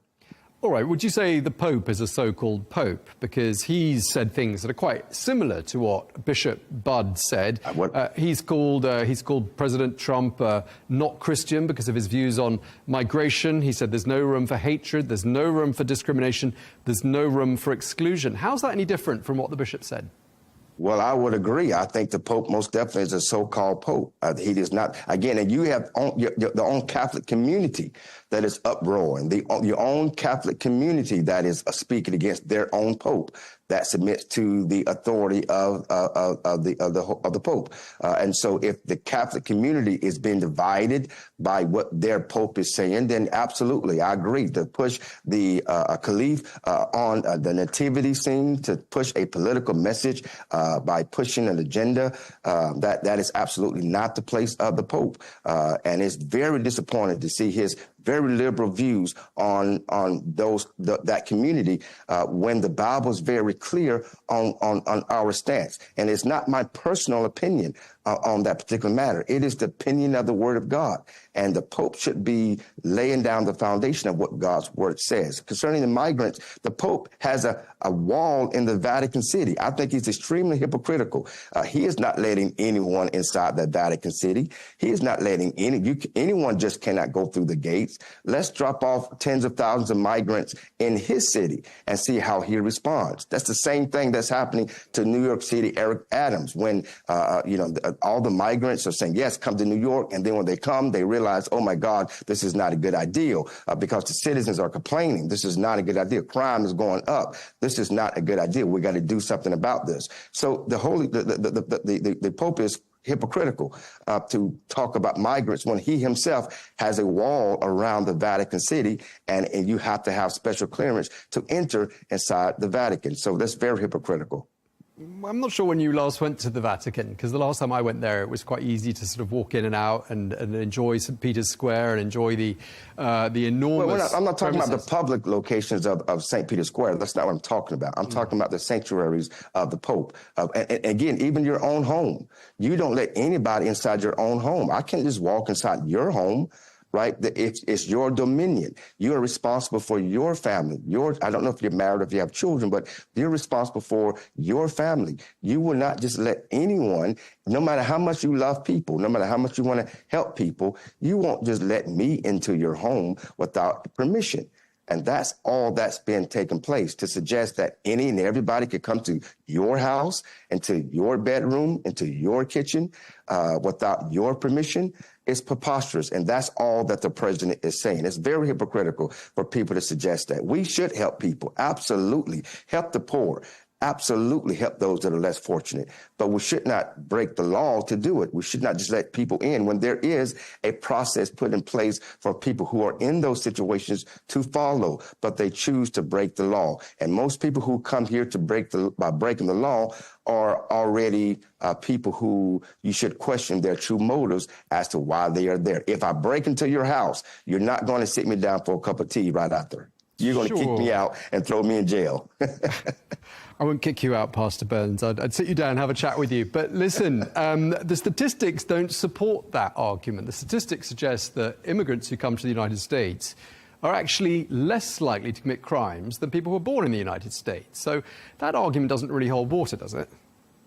Well, no, again, I'm not suggesting, and you're putting words to my mouth, I'm not suggesting that all migrants or illegal immigrants that enter into our nation right, they're the minority, are criminal. Again, the president's made it very clear. His first goal, and that's why this so-called bishop, she's a so-called bishop because she's not preaching the true message of repentance, but the so-called bishop who is used her platform to push a false woke message. Right, that was a false woke message that the Democrats used to campaign against Donald Trump, and she repeated it even though he's already won. We're done campaigning. The people have spoken by large majority. They want President Donald Trump, yet she still took that opportunity instead of bringing peace. Again, the president, having Mayor Eric Adams, who's a staunch Democrat. But yet the president is inviting people from the opposite party to bring unity. We may not agree on everything, but where we can agree, we will work together. That's what politics should be like. But people like this so-called bishop, she once again, instead of unifying the nation and saying, I may disagree with your policies, but I'm a woman of God, and it's my authority to base my decision based off of his word. I am going to accept you, Mr. President, and pray for you and do all that I'm supposed to do to make sure that you are a successful president. That's how it should have been done. That's not how it was done. And that's why so many have rejected her message. Just for the benefit of our viewers, we're speaking here to Pastor Mark Burns, the spiritual advisor of the US President Donald Trump. Happy to have you with us again, Pastor Burns. Just looking at sort of religious texts on the subject of immigration, I mean, some of them are open to interpretation, but on the whole, they seem to be very welcoming of the idea of immigrants applied to the modern context. I mean, you look at texts like Deuteronomy, where it says, do not mistreat or oppress a foreigner, you were foreigners in Egypt.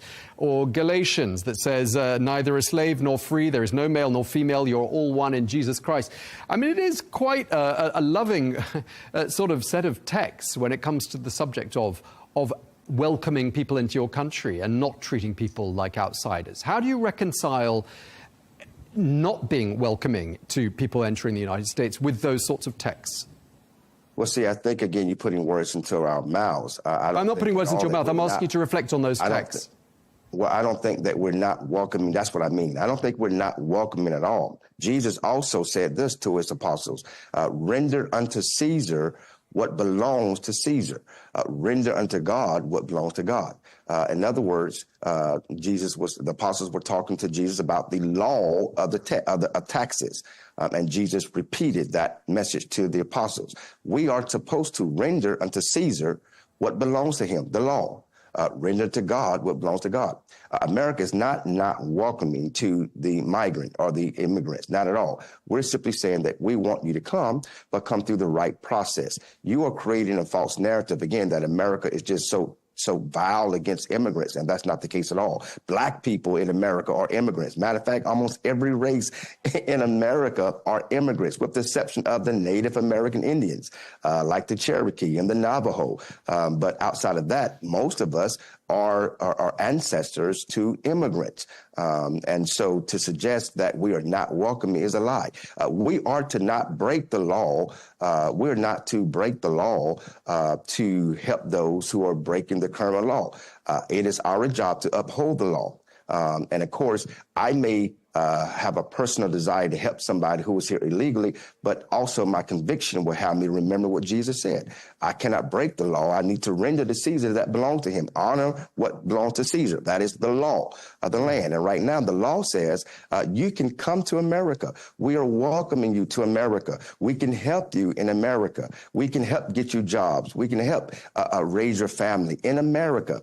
But you have to come through the correct way. This notion that it is a free market where you can just come, again, that is preposterous. That is breaking the current law. And until the law is changed, we have to render unto Caesar which belongs to Caesar.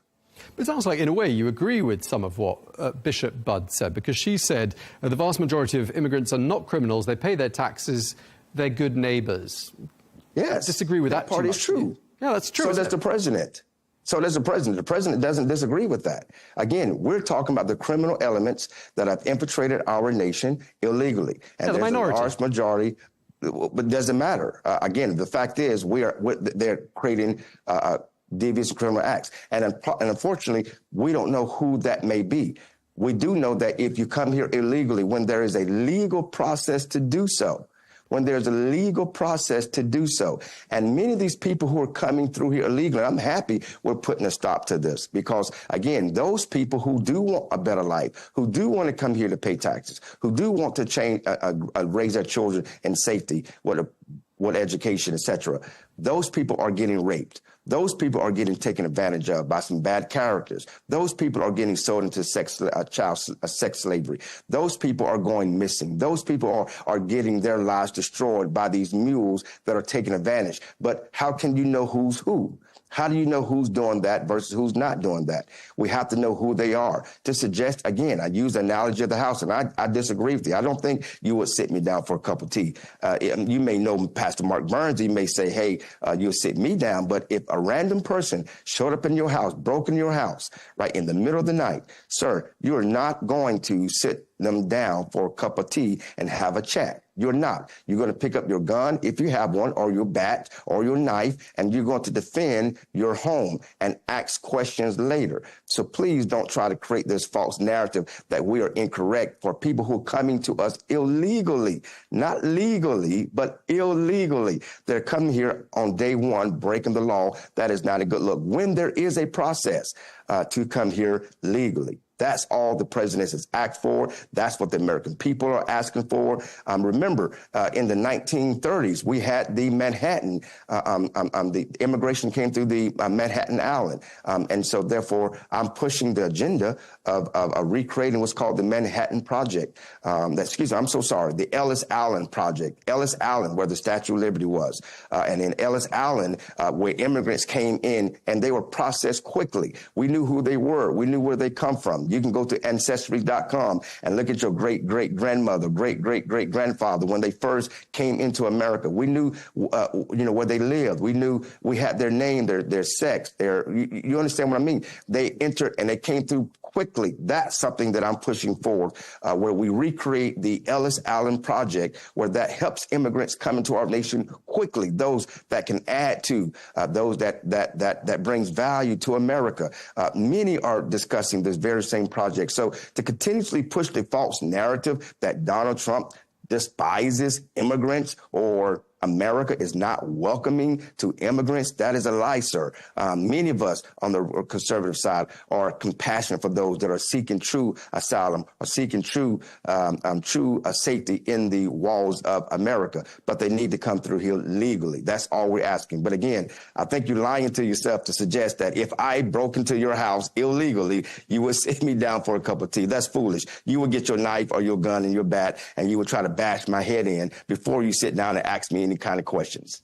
Okay, well, you've created a very complicated scenario. Let's move on, Pastor Burns, because I want to ask you about President Trump. You are his spiritual advisor. Have you spoken to him this week? Yes, I have. How's he doing? Again, we're excited. I mean, the president is excited. As you can see, he hit the ground running. I mean, he's the president of the United States of America. Again, no thanks to you and the mainstream media, but he did it because of the will of the people. He is excited.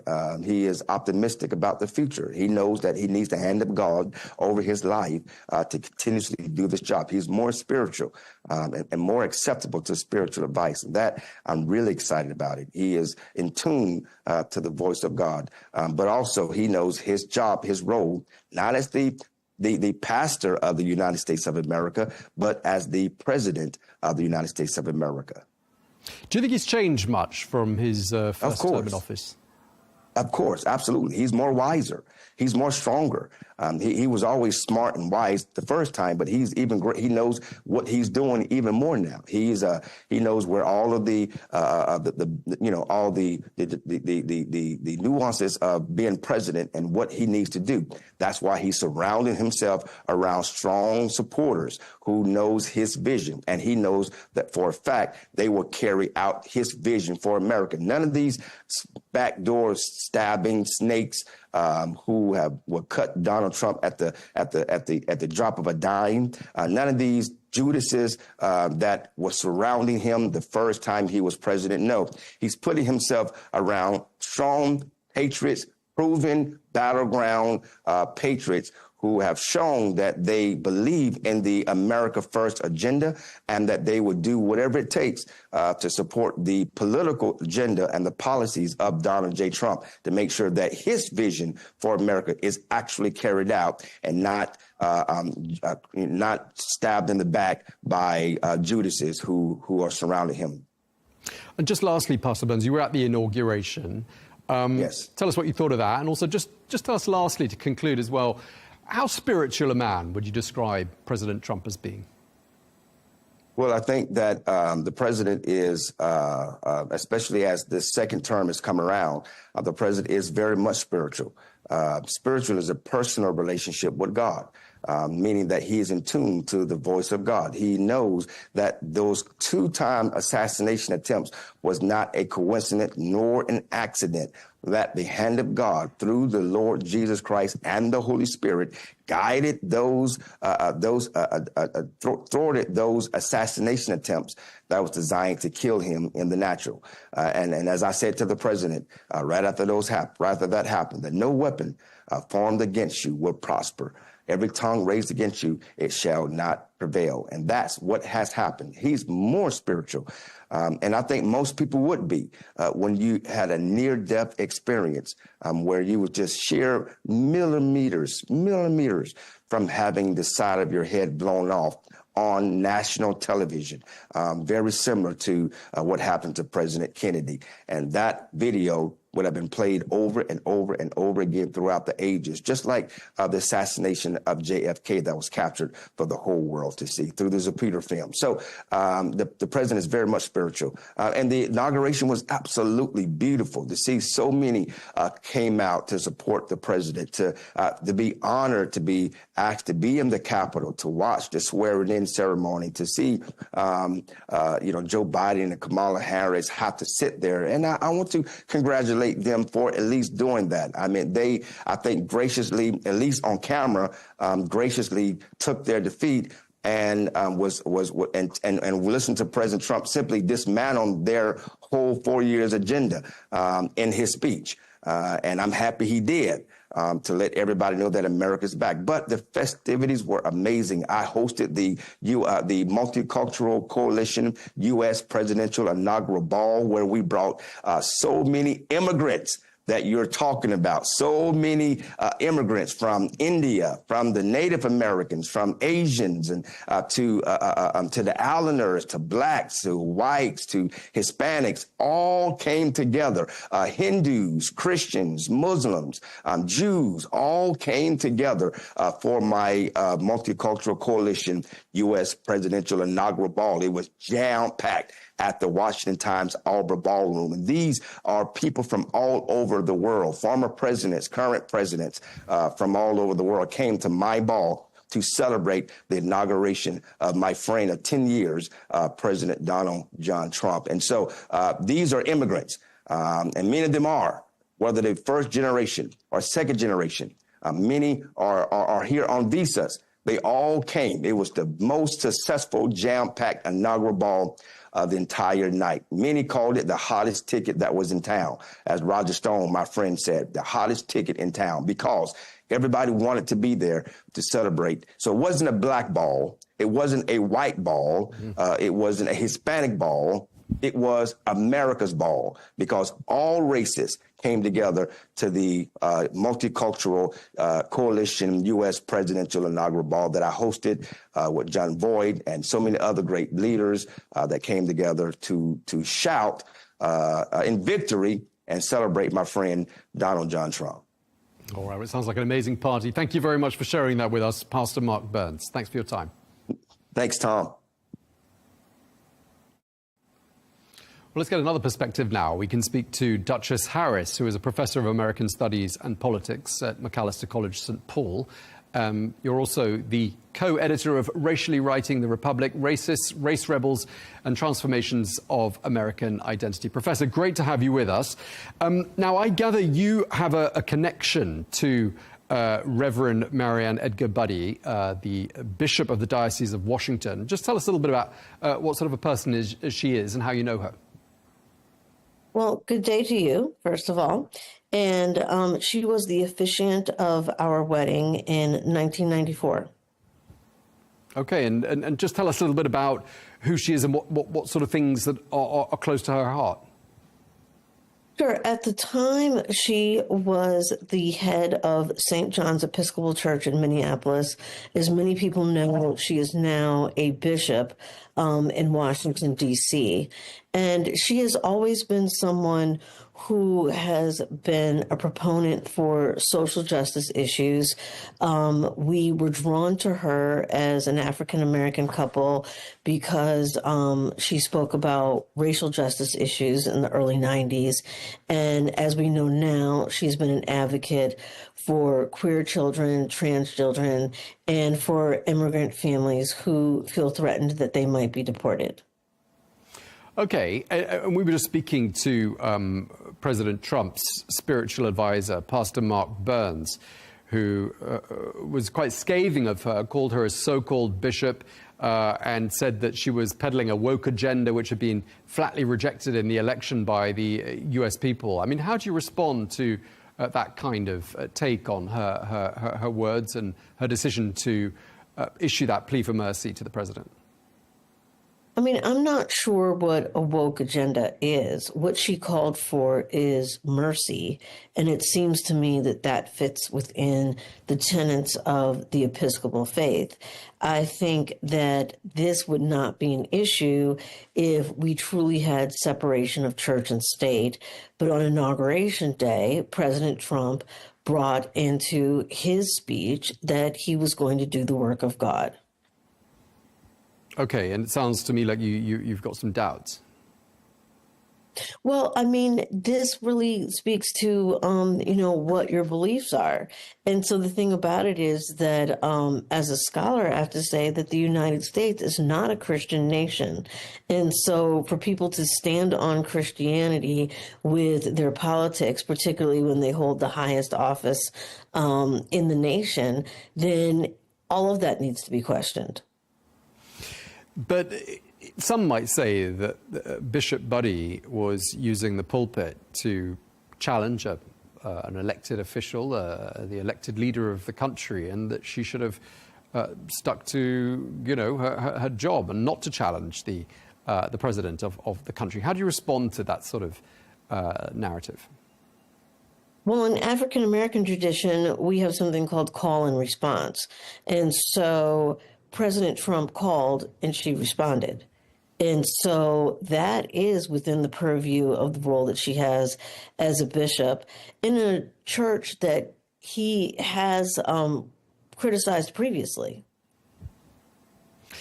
So she's not going to issue an apology, we understand. I don't know if you've been in contact with Bishop Budde, but she says she's not going to apologize to President Trump.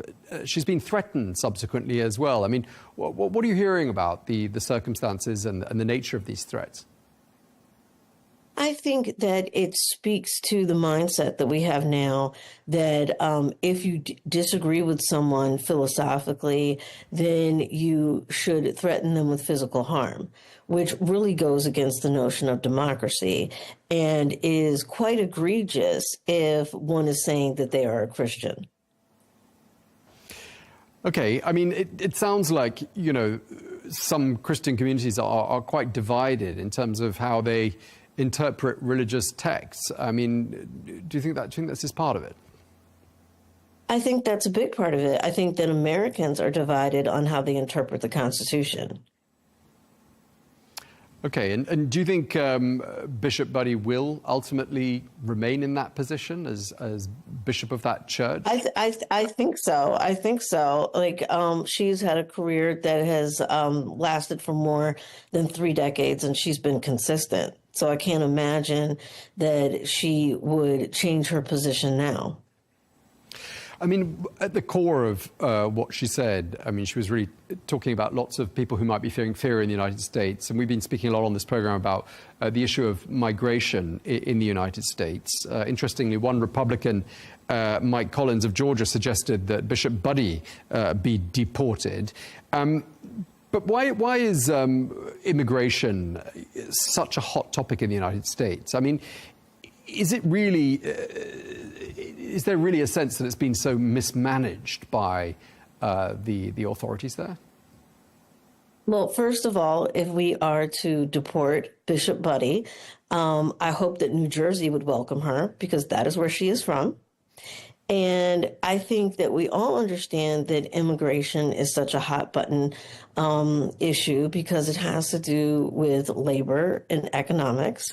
And as she mentioned in her sermon, what do we do with people that we have asked to come to this country to work in meatpacking, for instance, in a place like Austin, Minnesota, and she lived in Minnesota for 18 years, that we ask them to come here to do the work that citizens do not want to do, and then we want to either return them to their country, or if they have children here, now we want to deny their children birthright citizenship, which is a citizenship that has been allowed for centuries now. But because immigration was so central to the election campaign, and Donald Trump was voted in by a majority of Americans, I mean, don't people just have to accept that this is the direction America's going to go in for the next 4 years, and that's why he was a large part of why he was voted in, precisely because he made these pledges and he can't walk away from them? I'm not really sure I understand the question about America accepting his position on immigration. I think most people in the nation and people throughout the world are aware of what his policy positions are. That doesn't mean that people need to accept them, or that people should not resist them, and that people should not hope for something different 4 years from now. I mean, it's quite interesting to see that the Pope has said some quite similar things to what Bishop Buddy said. You know, he's been critical of President Trump for not being more welcoming, he said, to immigrants into the United States, calling it un-Christian. I wonder why Bishop Buddy's been singled out and we haven't heard quite so much criticism, or perhaps we have, correct me if I'm wrong, of the Pope. Well, I don't think that we can discount gender. And so President Trump has a long history of feeling uncomfortable with women who speak their truth. That seems to be inappropriate to him, given what his values are. And so I think that his response to the Pope might be different to Bishop Buddy, because Bishop Buddy is a woman. President Trump has called her a radical, left, hardline Trump hater. How do you think Bishop Buddy would respond to an accusation of that nature? I hope she receives it as a compliment. Is there a sense that perhaps she has an issue with President Trump? You know, I don't want to speak to that. You know, I'm here in the Twin Cities. I have not gone to her church for a very long time. And so I do not want to speak to what her positions are. But once again, if we're going to ask if the church should speak on electoral politics, that would not be necessary if electoral politics did not lean on the church. What are your hopes for the next 4 years? How you see the next 4 years, the second Trump term unfolding? I hope for the next 4 years that people who are antithetical to his positions are resilient, and I hope that they organize, and I hope that they prevail. Okay, and for people who said that the tone of Bishop Buddy was confrontational, disrespectful, she could have phrased things differently. Do you think she could have perhaps modified the message, perhaps just a little bit, used slightly different language with hindsight? I'm not sure why she would choose to do that. And for people who say that, I think there's the whole notion of pot and kettle. All right, we're going to leave it there. We really appreciate you taking the time to speak to us. We're out of time now. Duchess Harris, thank you very much indeed for your time. It was a pleasure.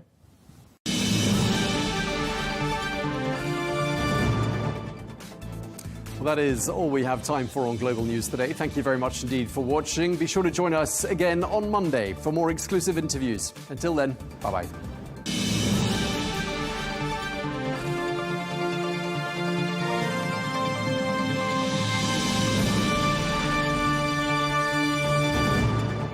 From the White House to Gaza, Kyiv to Beijing, elections, economics and the environment compete with conflicts and other complex issues for our attention. In an age of fake news, deep fake and artificial intelligence, They've got to have a vote and a say. it's important to look beyond the loudest voice to understand the truth.